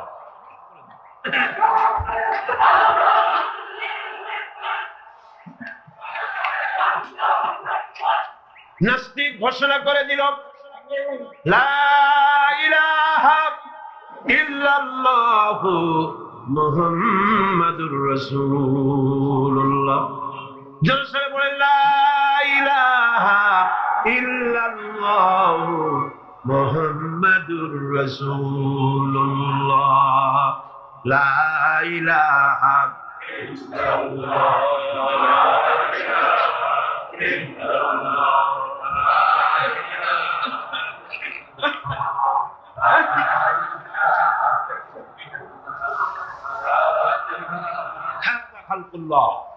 আল্লাহর সৃষ্টি। কার সৃষ্টি? বলেন সবাই খুশি হয়ে, কার সৃষ্টি? আল্লাহ ছাড়া কে কি বানাইছে? দেখো সব কে বানিয়েছে? খুশি হইয়া মুখ ফুলাইয়া জোরে কোন কে বানিয়েছে? ওই আল্লাহ রাব্বুল আলামিন বলেন, দুনিয়ার সব দিক থেকে চোখ ফিরাইয়া এবার নিজের দিকে তাকাও। ওয়াফি আনফুসিকুম ওয়াফি আনফুসিকুম আফালা তুবসিরুন। এমনকি তোমাদের নিজেদের মধ্যেও আমার নিদর্শন আছে। তারা কি তা অনুধাবন করে না? তোমার মধ্যেও আমার নিদর্শন আছে। কার মধ্যে? আমাদের মধ্যে। কোন কার মধ্যে? আমাদের মধ্যে আল্লাহর নিদর্শন আছে। মানুষ যদি তার নিজের দেহের প্রতি লক্ষ্য করে, তাহলে সে মহান আল্লাহ পাকের অসংখ্য কুদরত দেখতে পাবে। যেমন একটি শিশু যখন জন্ম হয়, তখন তার হাড়ের পরিমাণ হয় 305টি। 305টি। পরে এগুলি একটা দুটো মিশে গিয়ে পরিমাণ দাঁড়ায় 206টি হাড়। 560টি পেশি দিয়ে এই হাড়গুলিকে বেঁধে রাখা হয় এবং মোট গিরার পরিমাণ দাঁড়ায় 100 গিরা। আপনি কি জানেন আপনার আঙ্গুলের মাথা থেকে বাহু পর্যন্ত কয়টা গিরা আছে? গণবেন কখন? কিলাকিলি করি কুল পানবে। দেখেন না গিরা কতগুলা। আঙ্গুলের এই আঙ্গুলের মধ্যেই কতগুলা গিরা। এখানে গিরা, সেখানে গিরা, এখানে গিরা, এখানে গিরা, এখানে গিরা, বাহুতে গিরা। গিরা যদি একটাও না হতো, হাতটা হাত হইতো না। হাত কি হইতো? লাঠি। লাঠি হইতো। ভাত খাওয়া যাইতো না। ভাত খাইতে গেলে মাখানো লাগে কিনা? মাখানো লাগে না? মাখাইবেন কি দিয়ে? হাত গুলা আঙ্গুলে গিরা নাই, সব কাঁটা চামচ। আর কেলুতে গিরা নাই, হাত ক্লোজ হবে না, নিজের মুখে আসবে না। দুই হাতের মাথায় একজন বসবে, একজন আর একজনের খাওয়াবে। তাও আবার খাওয়াই দিকে মুখের মধ্যে না গিয়ে নাকের সিধার মধ্যে গিয়ে ঢুকবে। হাসতেছেন? সুবহানাল্লাহ। তোমার ভেতরে আমার নিদর্শন আছে, অনুধাবন করো। মানব শরীর এক আশ্চর্য মেশিন। সুবহানাল্লাহ। আশ্চর্য মেশিন। লক্ষ কোটি সেল এবং লার্জ সেল দিয়ে জটিল মেশিন পত্রের সমন্বয় এই দেহ তৈরি করা হয়েছে। এবং এই শরীরের ভিতরে দুটো মূল্যবান জিনিস আছে। তার একটি হচ্ছে কন্ট্রোল রুম, যাকে বলা হয় ব্রেইন। যেটা কি? ব্রেইন। আরেকটি হচ্ছে জেনারেটর। সেই জেনারেটরটা কি? হার্ট। আপনার হৃৎপিণ্ড। ওয়াফি আনফুসিকুম আফালা তুবসিরুন। লক্ষ্য করো না কেমনে? তোমার শরীরের দিকে তাকাও না। Brain, control room. হার্টের কাজ হচ্ছে রক্তগুলিকে সার্কুলার করা, রক্তগুলিকে পৌঁছে দেওয়া সর্বত্র। যা খাচ্ছেন সমস্ত খাদ্যগুলিকে রক্ত তৈরি হচ্ছে, হার্টের কাজ হলো এটাকে এইভাবে করে করে পৌঁছে দেওয়া। আর এই রক্তগুলি যদি না পৌঁছায়, শরীরের যে অংশে রক্ত পৌঁছাবে না, সে অংশ কি হবে? প্যারালাইজড হবে, অবশ হবে। মাশাআল্লাহ, আপনারা সব ডাক্তার বুঝতে পারতেছেন, কথা বুঝে ফেলতেছেন। আলহামদুলিল্লাহ। রক্ত পৌঁছাবে না, প্যারালাইজড হয়ে যাবে। এই জন্য আল্লাহ কি করেছেন? পায়ের বুড়ো আঙ্গুল থেকে শুরু করে মস্তিষ্কের মাথা পর্যন্ত অসংখ্য নার্ভ শিরা উপশিরা দিয়ে ভরে দিয়েছেন। কত শিরা, কত উপশিরা। চিকিৎসা বিজ্ঞানীরা বলেছেন মানুষের দেহের ভিতরে যত শিরা এবং উপশিরা আছে সবগুলি যদি বের করে একটার সাথে আর একটা গিরা দেওয়া হয় তাহলে তা এত লম্বা হবে যা দিয়া গোটা পৃথিবী 3 বার ঘোরা যাবে। এই শিরা উপশিরা গুলি যদি ছিঁড়ে ছিঁড়ে শরীর থেকে বের করে করে পাশাপাশি যদি সাজানো হয় তাহলে 3 একর জমিন লাগবে সাজায়া রাখতে। এত শিরা উপশিরা দিয়ে এই পৃথিবী, এই শরীরটাকে আল্লাহ পাক সাজিয়ে দিয়েছে, গুছিয়ে দিয়েছে। অসংখ্য শিরা উপশিরা। হার্টের কাজ হলো রক্ত আসতেছে পাঞ্চ করে করে, এভাবে করে করে রক্ত পৌঁছায় দিচ্ছে হার্ট থেকে, তার মাথা থেকে শুরু করে পা পর্যন্ত। হার্ট প্রতি মিনিটে 10 পাউন্ড রক্ত সঞ্চালন করছে। ব্যায়ামের সময়ের পরিমাণ গিয়ে দাঁড়ায় 30 পাউন্ড। এবং এক সময় যদি আপনি আহত হন, অনেকগুলি রক্ত যদি বেরিয়ে যায়, অন্তত 2.5 পাউন্ডের মতো রক্ত আপনার শরীরের মধ্যে সব সময় রিজার্ভ থাকে। কে রাখে? কে রাখে? কে রাখে? এবার আপনার হার্ট যদি দুর্বল হয়, হার্ট অ্যাটাক হয় না? শ্রীরামে নাও হইতে পারে নাকি হয়? হার্ট যদি অ্যাটাক হয়, হার্ট অ্যাটাক হয় কেন? হার্টের যেই জিনিস ভেতর দিয়ে রক্তগুলি প্রবাহিত হয়, আর্টারিগুলি, এই আর্টারিগুলি যদি অতিরিক্ত চর্বির কারণে, অনেকে তো খায় জম্মের খাওয়া, ডাইনি বাই তাকায় না, সুবহানাল্লাহ, সাইরেন কপাল বাদ দিয়ে সব পেট, খাওয়ার সময় বিসমিল্লাহ কয় না, শেষও আলহামদুলিল্লাহ কয় না, খায় আর কয় যা মজা হইছে, খা কুলু ওয়াতামাত্তাও। পাইকারি দরে খেলে পরে চর্বি হবে। এই চর্বিগুলো গিয়ে হার্টের যে আর্টারিগুলি আছে, রগ আছে, এই রগগুলির ভিতরে চর্বি জমে যায়। চর্বি জমার কারণে রক্ত পাস করতে পারে না, হার্ট অ্যাটাক করে। হার্ট অ্যাটাক করলে পরে রোগী যদি বেঁচে যায় তাহলে বাইপাস অপারেশন করতে হয়। বাইপাস অপারেশন করতে যখন যায় তখন তার জন্য রগ দরকার। ওই যেটা ব্লক হয়েছে ওটা ফেলে দিতে হবে, নতুন আরেকটা রগ লাগবে। এবার আপনি দেখেন আমার আল্লাহর কুদরতের দিকে তাকান। আপনার হার্ট অ্যাটাক করতে পারে, নতুন করে একটা রগের দরকার হতে পারে। এই রগ গরুর রগ দিয়া হবে না, এই রগটা ছাগলের রগ দিয়া হবে না। কোথায় পাবেন রগ? কে দেবে আপনার রগ?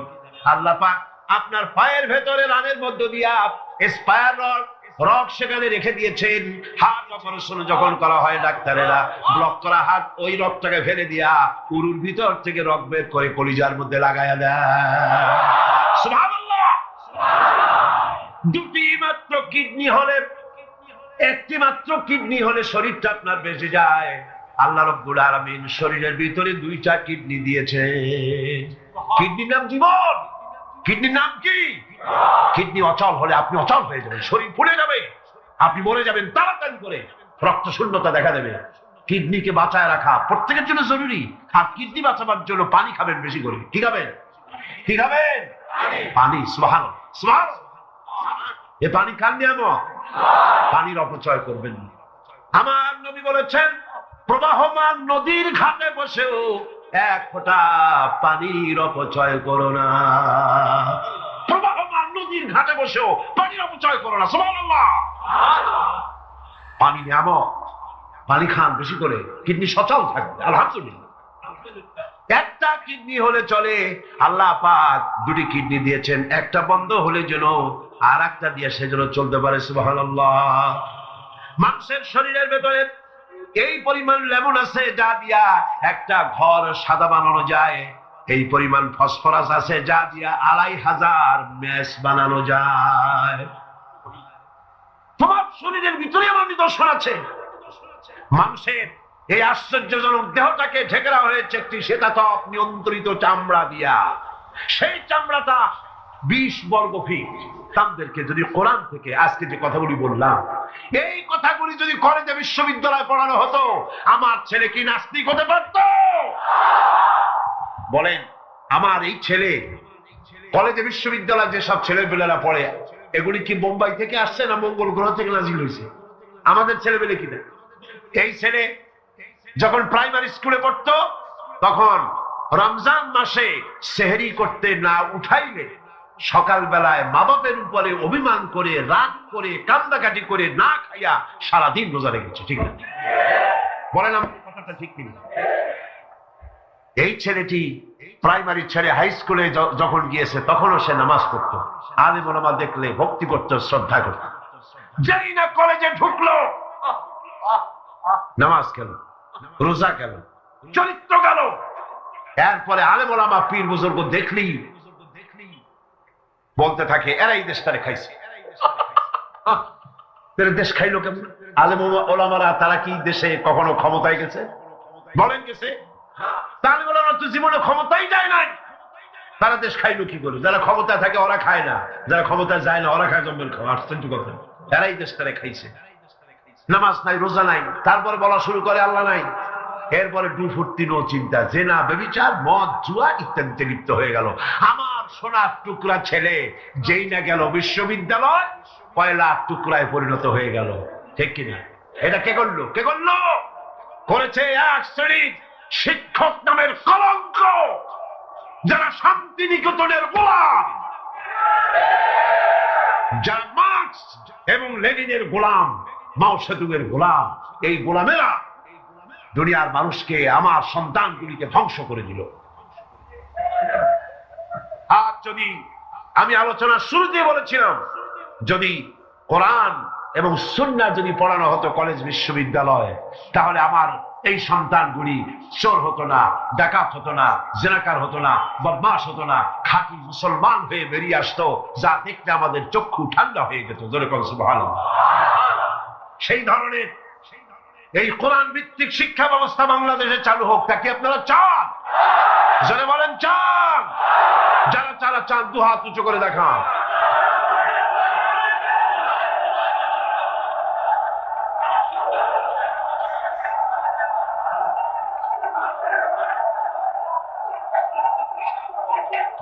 বসুন, বসুন।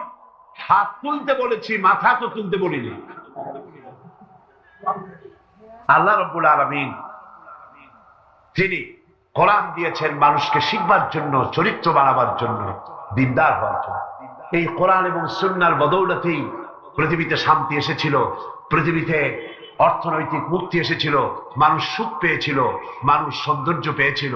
আমরা যদি আবার সুখ শান্তি ফিরে পেতে চাই, আবার আমাদেরকে কোরআন এবং সুন্নাহর শিক্ষার দিকে ফিরে যেতে হবে। এর কোন বিকল্প আছে? কোন বিকল্প নাই। সেই কোরআন সুন্নাহর দিকে আমরা কিভাবে যাব, সেই বর্ণনা হবে আগামীকাল ইনশাআল্লাহ। তাওহীদের পথে, শিরক থেকে বেঁচে আল্লাহর পথে আগাবার জন্য আমরা তৈরি হয়ে যাই। মুনাজাতের জন্য দাঁড়ানো ভাইরা সবাই বসুন। যত ভাই দাঁড়ানো, সমস্ত ভাইয়েরা যার যার জায়গায় বসে পড়ুন, মুনাজাতে শুরু করুন।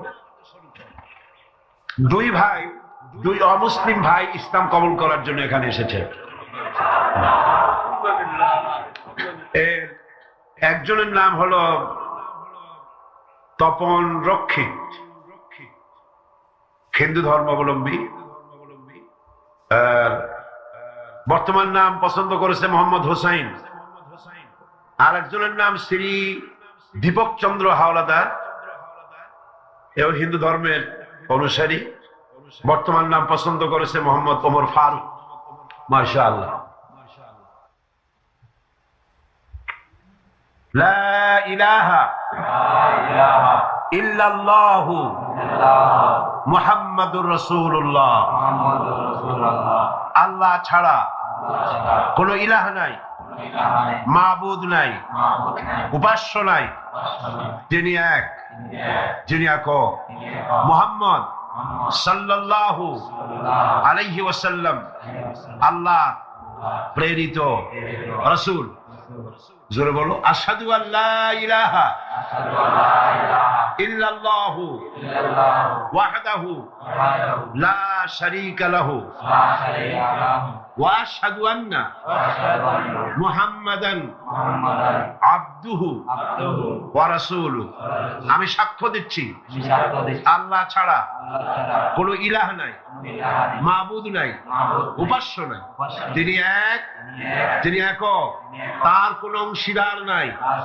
আমি আরো সাক্ষ্য দিচ্ছি মুহাম্মদ সাল্লাল্লাহু আলাইহি ওয়াসাল্লাম আল্লাহর প্রেরিত রাসূল এবং তার বান্দা। সকলকে বলো আসসালামু আলাইকুম।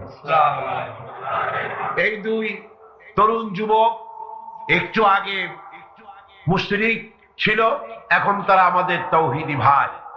এবং আজকের মাহফিলে ছোট্ট ছোট্ট বাচ্চারা যেভাবে মাসুম, এই দুজনও সেইভাবে নিষ্পাপ, বেগুনাহ, মাসুম ঘোষণা করেছেন রাসূল করিম সাল্লাল্লাহু আলাইহি ওয়াসাল্লাম। অর্থাৎ অমুসলিম যখন ইসলাম কবুল করে, মুখে উচ্চারণ করে, মনে প্রাণে বিশ্বাস করে কালেমায়ে তাইয়্যিবা এবং কালেমায়ে শাহাদাত উচ্চারণ করে, জিন্দেগীর সমস্ত গুনাহ থেকে আল্লাহ পাক মাফ করে দেন। সুতরাং আমি তাদেরকে বুকের সাথে আলিঙ্গন করে সম্মানিত করছি।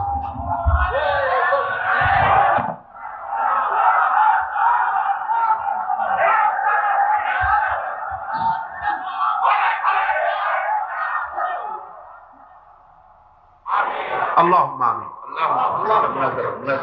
ربنا ظلمنا أنفسنا وإن لم تغفر لنا وترحمنا لنكونن من الخاسرين. ربنا لا تزغ قلوبنا بعد إذ هديتنا وهب لنا من لدنك رحمة إنك أنت الوهاب.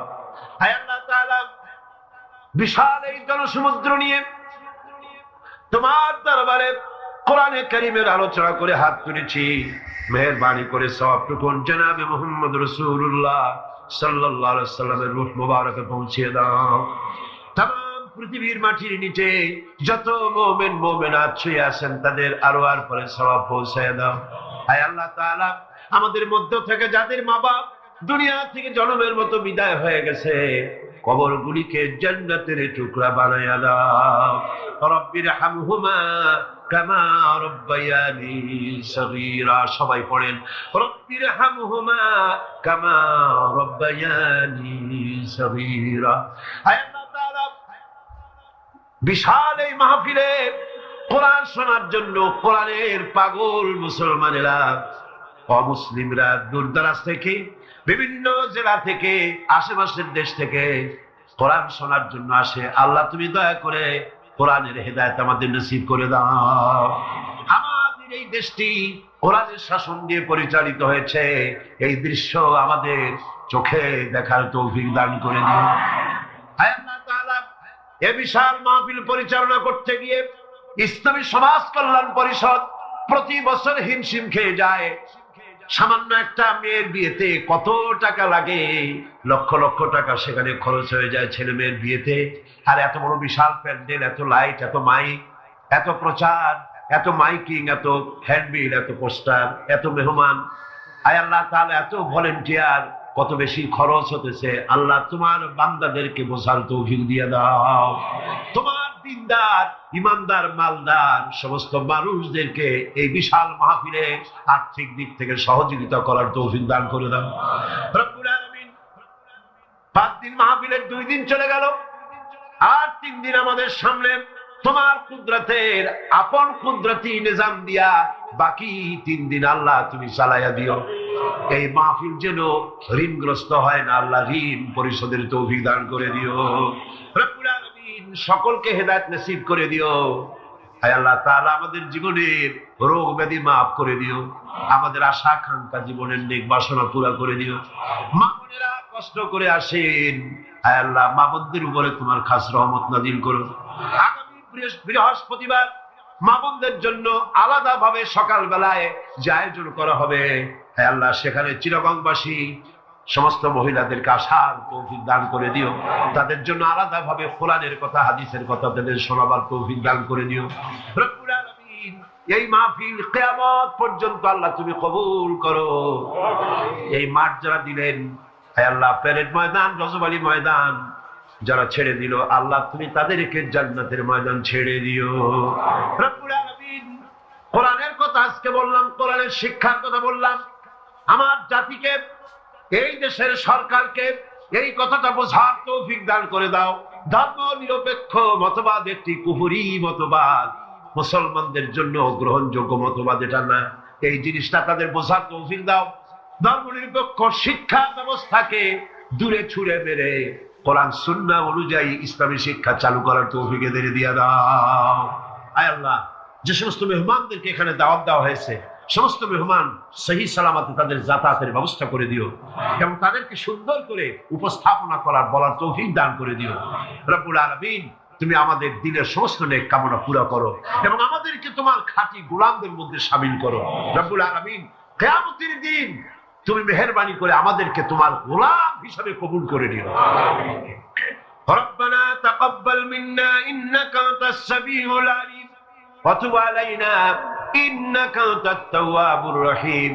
সুবহান রাব্বিকা রাব্বিল ইজ্জাতি আম্মা ইয়াসিফুন ওয়া সালামুন আলাল মুরসালিন আলহামদুলিল্লাহি রাব্বিল আলামিন। ওয়াজআল আখিরা কালিমাতিনা ইনদাল মাউত লা ইলাহা ইল্লাল্লাহু মুহাম্মাদুর রাসূলুল্লাহ। আসসালামু আলাইকুম ওয়া রাহমাতুল্লাহ।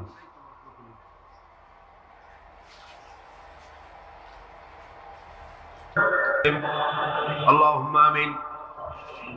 ربنا ظلمنا أنفسنا وإن لم تغفر لنا وترحمنا لنكونن من الخاسرين.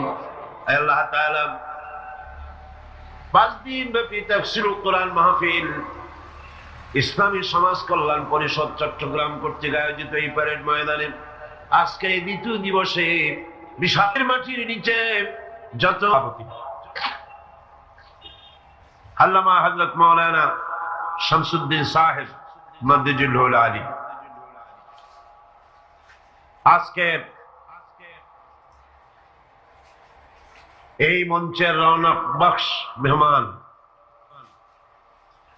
আন্তর্জাতিক খ্যাতি সম্পন্ন মুফাসসির কোরআন শাইখুল হাদিস আল্লামা হযরত মাওলানা আবুল কাসিম মুহাম্মদ সিফাতুল্লাহ দামাত বারকাতুহুল আলিয়া, হাজারাত উলামায়ে কেরাম, সম্মানিত সুধী মণ্ডলী, সুপ্রিয় সাংবাদিক বৃন্দ, সম্মানিত উপস্থিতি, পর্দার আড়ালের মা এবং বোনেরা, আসসালামু আলাইকুম ওয়া রাহমাতুল্লাহি ওয়া বারাকাতুহু।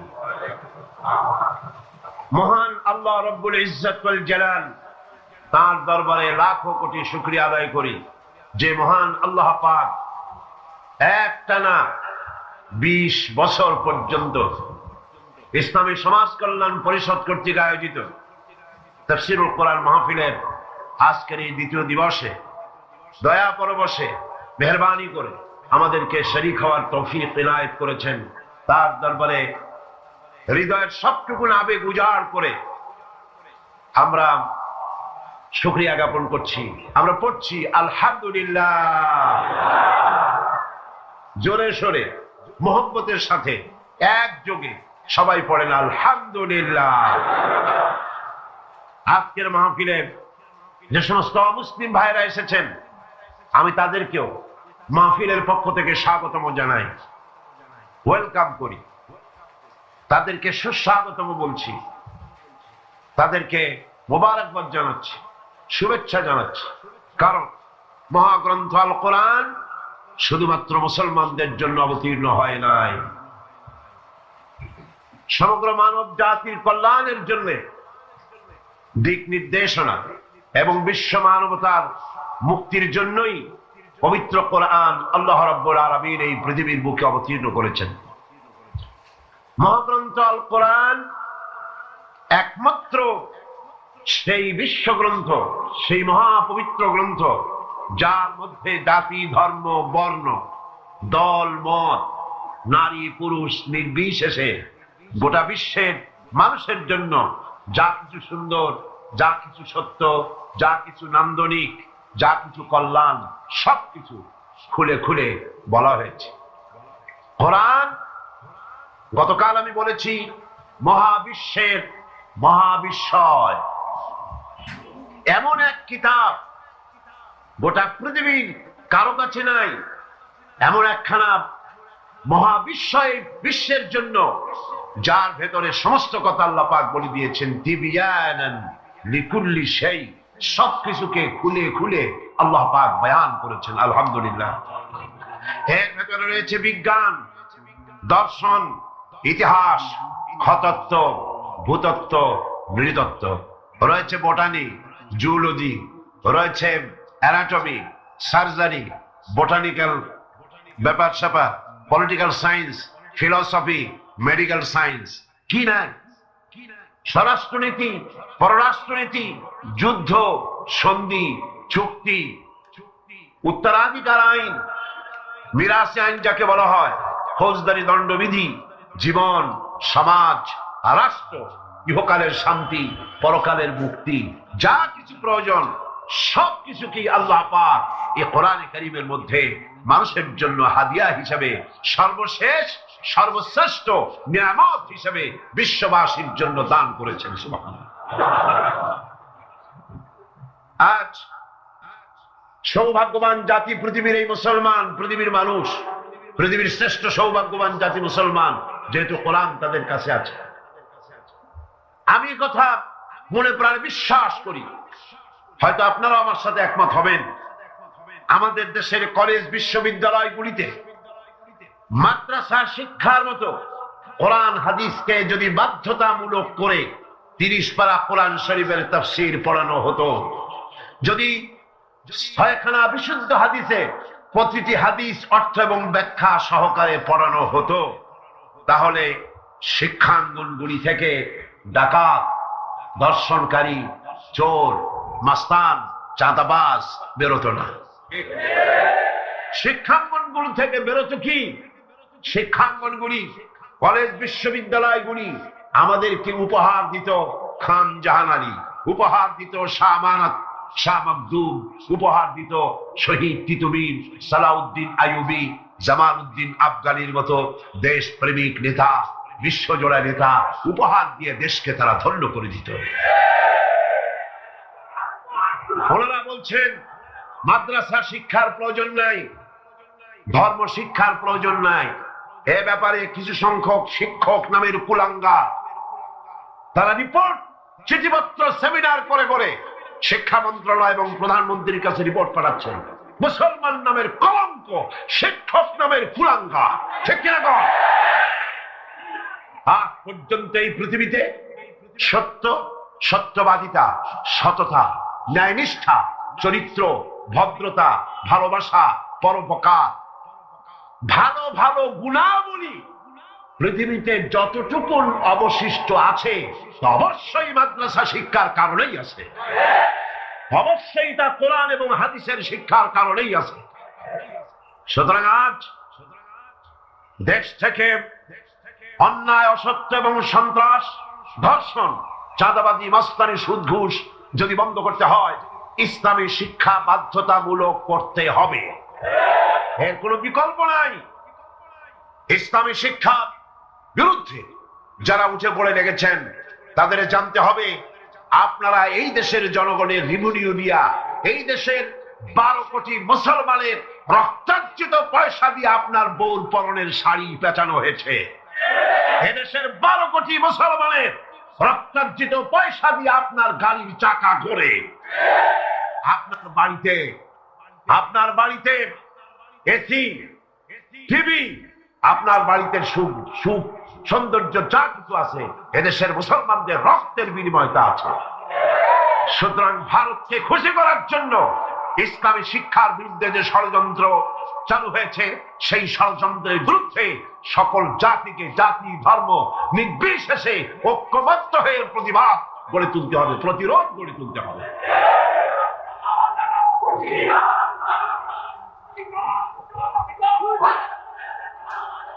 আমি বলতে চাই, ধর্মীয় শিক্ষা বাধ্যতামূলক করার অর্থ এটা নয় যে হিন্দুদেরকে ধরে ধরে ইসলাম শেখানো হবে। এর অর্থ কি তাই? খ্রিস্টানদেরকে ইসলাম শেখানো হবে, অর্থ কি তাই? না। ধর্মীয় শিক্ষা বাধ্যতামূলক করার অর্থ হলো হিন্দু তার হিন্দু ধর্ম শিখতে বাধ্য, কম্পালসারি। খ্রিস্টান তার ধর্ম শিখবে, বৌদ্ধরা তার ধর্ম শিখবে আর মুসলমানেরা ইসলাম শিখবে। কলেজ, বিশ্ববিদ্যালয়, প্রাইমারি থেকে শুরু করে মাস্টার ডিগ্রি পর্যন্ত কোরআন এবং হাদিস শিখবে সেইভাবে যেভাবে মাদ্রাসায় শেখানো হয়। তাহলেই চুরি কমবে, ডাকাতি কমবে, জিনা কমবে, বদমাশি কমবে। কথা ঠিক কিনা কর? একটি প্রমাণ দিয়ে মূল আলোচনায় ফিরে যাব। বাংলাদেশে 460টি থানা আছে, এখন থানা আরো কিছু বেড়েছে। এই থানাগুলিতে ব্ল্যাক লিস্ট আছে, যেখানে ওই থানার অধীনে যত চোর আছে, ডাকাত আছে, হাইজাকার আছে, সকলের নাম তালিকাভুক্ত আছে থানায়। আছে না? আছে কিনা?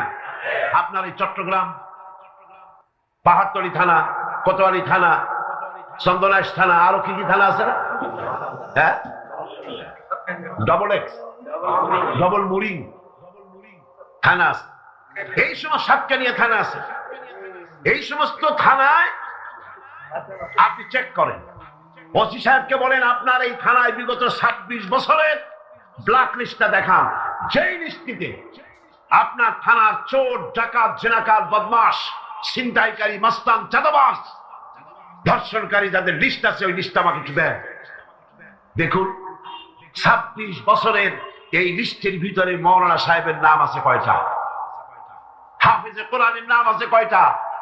মাদ্রাসা শিক্ষকের নাম আছে কয়টা? চোর, ডাকাত, লুটেরার নাম আছে কয়টা? অর্থ কি দাঁড়ালো? অর্থ দাঁড়ালো এই মাদ্রাসা শিক্ষা জাতিকে উপহার দেয় সৎ এবং চরিত্রবান নাগরিক। কলেজ, বিশ্ববিদ্যালয়কে আমি খারাপ বলি না, পাত্র তো নিশ্চয়ই ভালো, এ মাইক তো অবশ্যই ভালো, তাফসীর হবে ভালো, বক্তব্য হবে ভালো, জাতি গঠনের কথা হবে ভালো, কিন্তু অশ্লীল গান যখন এটা দিয়ে প্রচার হবে তখন মাইক খারাপ না যে গায় সে খারাপ? তাহলে কলেজ, বিশ্ববিদ্যালয় নিশ্চয়ই খারাপ নয়। কলেজ, বিশ্ববিদ্যালয় পবিত্র শিক্ষাঙ্গন। অপবিত্র, দুষ্ট হচ্ছে সেই সরকার যে সরকার কলেজ, বিশ্ববিদ্যালয় থেকে ভালো চরিত্রবান ছাত্র তৈরির জন্য শিক্ষানীতি ইসলামী করে না। আল্লাহ রাব্বুল আলামিন এ জাতিকে সুমতি দান করুন বলি আমিন। কোরআন কি শিখায়? আসুন কোরআনের কাছে যাই। কোরআনের শিক্ষানীতিই আমরা আসছি, সেদিকে সরকারকে বুঝাতে চাই। নিশ্চয়ই সরকারের কেরামুল কাতিবিনরা এখানে ঘোরাফেরা করতেছে, আছে না? ভালো করে লিখেন, উল্টা পাল্টা করে লিখবেন না, যেহেতু কলম বুমেরাং হতে সময় লাগে না, সময় লাগে না। যেটা বলি সেটাই লিখেন। সরকারকে জানিয়ে দেন দেশের জনগণ কুদরতে খোদা শিক্ষা কমিশন রিপোর্টকে ধিক্কার দেয়, থুতু নিক্ষেপ করে। এদেশের 12 কোটি জনগণ তারা চায় এই কোরআনের শিক্ষা। কিসের শিক্ষা? কোরআনের শিক্ষা।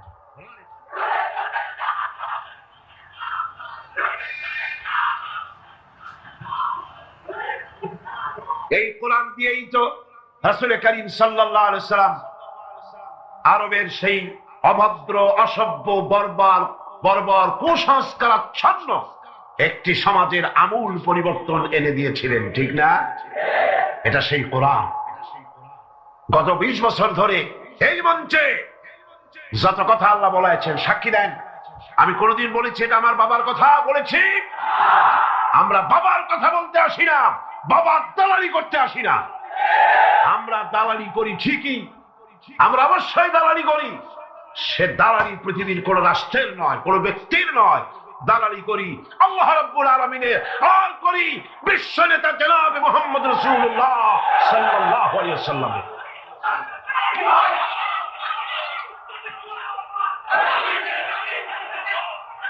এই দালালি যদি অপরাধ হয়, এই দালালি। ভাইজান বললো যে দেখো রাত্রি শোয়ার সময় বললো শাড়িটা কি তোমার পছন্দ হয়েছে? কয় এটা তো তুমি পছন্দ করে কেন নাই, কবির বিন সামাদ পছন্দ করেছে, আমার খুব পছন্দ হয়েছে। কয় দেখো মরে গেলে তো কালকে যদি সকালে ঘুম থেকে জাগি তাহলে ফজর, না জাগলে কবর, মনের কথা বলা হবে না। আমি তোমারে যে কত ভালোবাসি, তোমারে ভালোবেসে এই শাড়িটা আমি নিজে পছন্দ করে দড়াটানা থেকে কিনে আনছি। কয় সত্যি তুমি কিনেছো? কয় আমি সত্যি তোমার জন্যে নিজে চয়েস করে কিনে আনছি। কয় তাইলে এটার রং থাকবে না? তাইলে এটার, কয় তুমি যদি কিনে থাকো তাহলে এটার রং থাকবে না। মানে ওরে কি কোনোভাবে সন্তুষ্ট রাখা সম্ভব? কথা কয় না। অকৃতজ্ঞ, স্বামীর না শুকুরি করে, এরকম আছে না নাই? ওর স্বামী যা করে সব ওর অপছন্দের। আর বাপের বাড়িতে যদি কিছু একটা নিয়ে আসে, ওরে বাবা রে, ওইটার উপরে আর কোনো জিনিস হয় না। আব্বারা যে পুঁইশাক দিছিল, সে পুঁইশাক তো না, মনে হয় কেঁচু সাপ। কি সাপ? কেঁচু সাপ।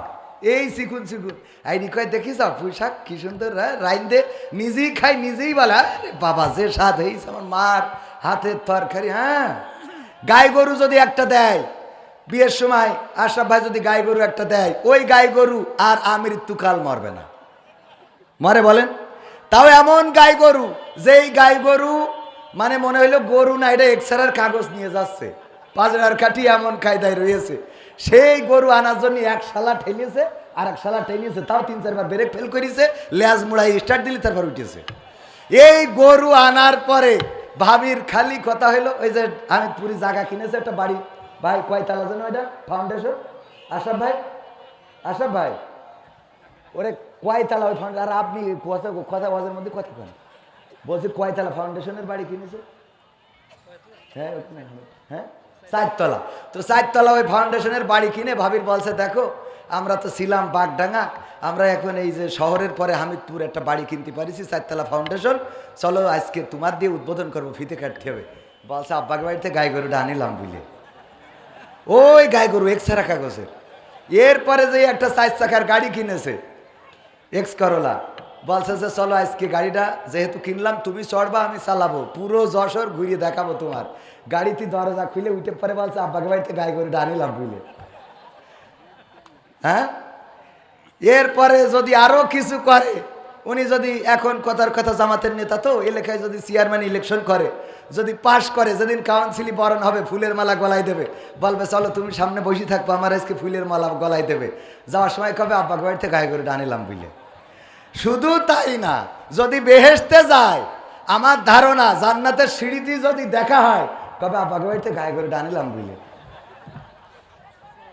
এই গাই গরু আর মারবে, আর স্বামী যা করে ওইটা দুধ হয় না, ওইটার বাছুর হয় তা মেলা দেরি করে করে, পাল দিলি দাঁড়ায় না, সব ঝামেলা স্বামী যা করে ওতে, আছে না নাই?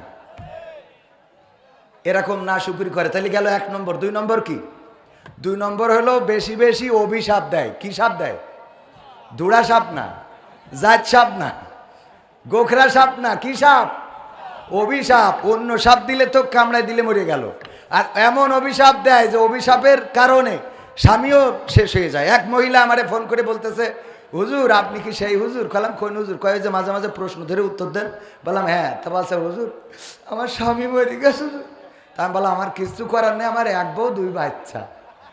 বলছে না হুজুর বিয়ে করার জন্য ফোন দিনি, ফোন দিছি একটা প্রশ্ন জানার জন্য। কি? তো আমার স্বামী অসুস্থ ছিল, আমি প্রায়ই স্বামীরে বলতাম যে আল্লাহ তোমার মরণ করে না কেন, তুমি মরো না কেন, আল্লাহ তোমার নেয় না কেন, এরকম বলে না? বলে না? কয় তোর মরা মুখ আমি দেখি না কেন, তোর জানাজা হয় না কেন, এত লোকের জানাজা হয় তোর হয় না কেন?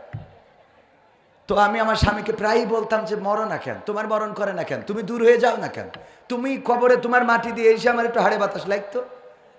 তো এই হাড়ে বাতাস লাগানোর জন্য আমি কতবার ওরে বলেছি। এখন সে মারা যাওয়ার পরে আমি খুবই কষ্ট পাচ্ছি যে আসলে কি সে আমার এই কথার কারণে মারা গেল, নাকি ওর আবুল হায়াত শেষটাই মারা গেল। এটার জন্য হুজুর প্রশ্ন করেছি আপনার কাছে, মানে জানার জন্য আপনার ফোন করেছি। তো বললাম আমি তো অত বড় হুজুর না, তো আমি এতটুকু বলতে পারি ওনার হায়াত শেষ হয়েছে না আপনার অভিশাপে মারা গেছে সেটা বলতে পারবো না। দোয়া এবং বদদোয়া দুইটাই আল্লাহর কাছে কবুল হয় না? হয় না? দুইটাই কবুল হয়। তো হায়াতও যদি ফুরাই যায় তাও যেতে পারে, আবার আপনার অভিশাপেও মরতে পারে। তবে এতটুকু বলতে পারি, বিশ্বনবী বলেছেন নারীরা জাহান্নামে যাওয়ার কারণ 2টা, তার মধ্যে 1 নম্বর হলো স্বামীর নাশুকুরি করা, আর 2 নম্বর হলো বেশি বেশি অভিশাপ দেয়া। তো আপনি 2 নম্বর কারণটা আপনার মধ্যে বিদ্যমান, তার মানে আপনি জান্নাতে যাওয়ার রাস্তা মোটামুটি অর্ধেক আগায় রাখিছেন। ঠিক না বেঠিক? অর্ধেক আগায় রাখিছেন। এখন মা বোনেরা বুঝে নেন, আজকে থেকে বাড়ি যাওয়ার পরে স্বামীদের প্রতি অকৃতজ্ঞ হবেন কিনা। যাই আনুক, যাই দিক, যাই খাওয়াক, যাই পরাক, কোনো সময় অকৃতজ্ঞ হওয়া যাবে না, বরং বলতে হবে তুমি যা এনেছো এটাই তো আলহামদুলিল্লাহ, এর থেকে আরো খারাপ হতে পারতো। ঠিক না বেঠিক? বলা যায় না, যায় না। তুমি যে থ্রি পিসটা এনেছো এর থেকে আরও কম দামের আনতে পারতে, তুমি তো ভালো বেশি দামের এনেছো, আলহামদুলিল্লাহ।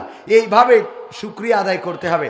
আর পুরুষদেরও কিছুটা ওদের প্রতি টেক কেয়ার করতে হবে। মাঝে মাঝে লিপস্টিক, ভুরু পেনের এই যে কী দেয়, ভুরু পেন নাকি, হ্যাঁ, আইলানা, মাইলানা, শাইলানা, ফাইলানা, এইগুলো সব একটু মাঝে মাঝে কিনে নিয়ে যেয়ে দিতে হবে। এইগুলো স্ত্রীদের দেবেন, একটু সাজাবেন, নিজে মাঝে মাঝে চুলের বেনি গেঁথে দেবেন, মাঝে মাঝে তার মাথাটা আশ্রয় দেবেন, শাড়ির কুচিটা ধরে দেবেন, তার কাপড় চুপড় পরিয়ে দেবেন, পিছন থেকে যে চোখ ধরি বলবেন, বলো তো আমি কে, বোঝেননি? হ্যাঁ, এইগুলো মুরব্বীরা না করেন, না করেন, অন্তত যাদের ইয়াং, আমাদের সভাপতি এখনো বয়স আছে আলহামদুলিল্লাহ, এইগুলো করবেন। এইগুলো করলে দেখবেন যে সংসারের শান্তি বাড়ছে।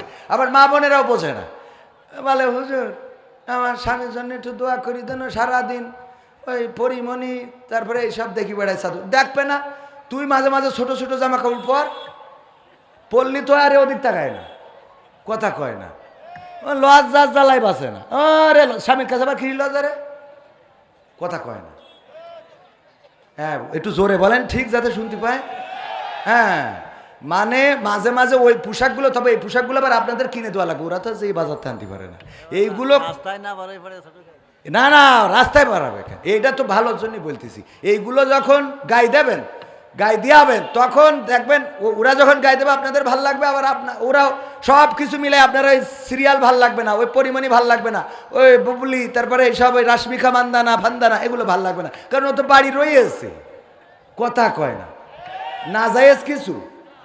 বিশ্বনবী সাহাবীদেরকে ডেকে বললেন, ওগো সাহাবীরা শুনে নাও, তোমরা যখন স্ত্রীদের সাথে মিলন করো, যখন তোমরা তাদের সাথে মিলিত হও, আল্লাহ রাব্বুল আলামিনের ফেরেশতারা তখন তোমাদের আমল নামায় সওয়াব লিখে দেন। বলেন সুবহানাল্লাহ। সাহাবীরা একটু লজ্জা পেয়ে গেল, লজ্জায় লজ্জায় বলতেছে, আল্লাহর রাসূল এটা কেমন, একটু লজ্জা করতেছে। আল্লাহ রাসূল বললেন, কিসের লজ্জা? আল্লাহর নবীর সাহাবীরা বললেন, ওগো নবী, এমন একটা বিষয়েও আমরা সওয়াব পাবো, এটা কেমন কথা? আল্লাহর নবী বললেন, ওগো সাহাবীরা শুনে নাও, এমন কাজ যদি নিজের বৈধ স্ত্রীর বাইরে যদি অন্য কোনো জায়গায় করতে গুনাহ হইতো কিনা? সাহাবীরা বলল, অবশ্যই গুনাহ হইতো। শুধু গুনাহ নয়, এই অপরাধের কারণে আমাদের উপরে সাঙ্গেসার ওয়াজিব হয়ে যেত। আল্লাহর নবী বললেন, তেমনি ভাবে যেই কাজ করলে গুনাহ হইতো, অন্য জায়গায় করলে গুনাহ হইতো, সেই কাজ বৈধ জায়গায় করলে আল্লাহ রাব্বুল আলামিন আমল নামায় সওয়াব লিখে দেন। বলেন সুবহানাল্লাহ। সুতরাং এই সওয়াবের জন্য হলো স্ত্রীর হক আদায় করার দরকার আছে না নাই? আমার যুবক যারা বিয়ে হয় নাই, শীতকাল পার হতে দেয়া যাবে না? যাবে না। যখনই ঝোঁক লাগবে তখনই বিয়ে করতে হবে। গতকাল এই আলোচনায় বলেছিলাম, আমাদের দেশের স্বাধীনতার মহান স্থপতি আমরা যাকে বলি, বঙ্গবন্ধু শেখ মুজিবুর রহমান। শেখ মুজিব আমার পিতা, বইটা লিখেছে শেখ হাসিনা, বইটা আমার বাড়িতে এখনো আছে, ইসলামিক ফাউন্ডেশন। এই বই আবার লাইব্রেরিতে দিয়েছিল, ইসলামিক ফাউন্ডেশন থেকে মসজিদের লাইব্রেরিতে দেওয়া হয়েছিল। মসজিদ থেকে এনে পড়লাম, পড়ার পরে দেখলাম সেখানে শেখ হাসিনা স্মৃতিচারণ করতে যেটা লিখেছে, স্বাধীনতার মহান স্থপতি বঙ্গবন্ধু শেখ মুজিবুর রহমান বিয়ে করেছিল 10 বছর বয়সে। কয় বছর বয়সে? তো আমাদের পিতা যদি 10 বছর বয়সে বিয়ে করে, আমরা ছেলেরা কেন 18 বছর পর্যন্ত অপেক্ষা করব? কথা কয় না? হ্যাঁ, যুবকরা বলছে ঠিক, হুজুর মনের কথা কইস। কথা কি মনে থাকবে? বিয়ে শাদী অবশ্যই যখনই প্রয়োজন, জীবনের প্রয়োজনে, যৌবনের প্রয়োজনে, ইমানের হেফাজতে, অন্যায় থেকে বেঁচে থাকার জন্য বিয়ে করবেন। 1 2 3 4, যদি ইনসাফ করতে না পারেন তাহলে একে সন্তুষ্ট থাকতে হবে। কথা কার? আমার কথা নাই। আল্লাহ বললেন 2 3 4। অথবা যদি তোমরা ইনসাফ করতে ব্যর্থ হও, যদি তোমাদের মনে ভয় থাকে যে তোমরা ইনসাফ করতে পারবা না, তবে একজনে সন্তুষ্ট থাকো। ওগো আমার ভাইয়েরা, এই দেশে বিধবার সংখ্যা বেড়ে গেছে, সুতরাং এখন থেকে একজন নয়, আন্দোলন হবে 2 3-এর বেশি ছাড়া কোনো কথা নয়। হ্যাঁ, ইনসাফ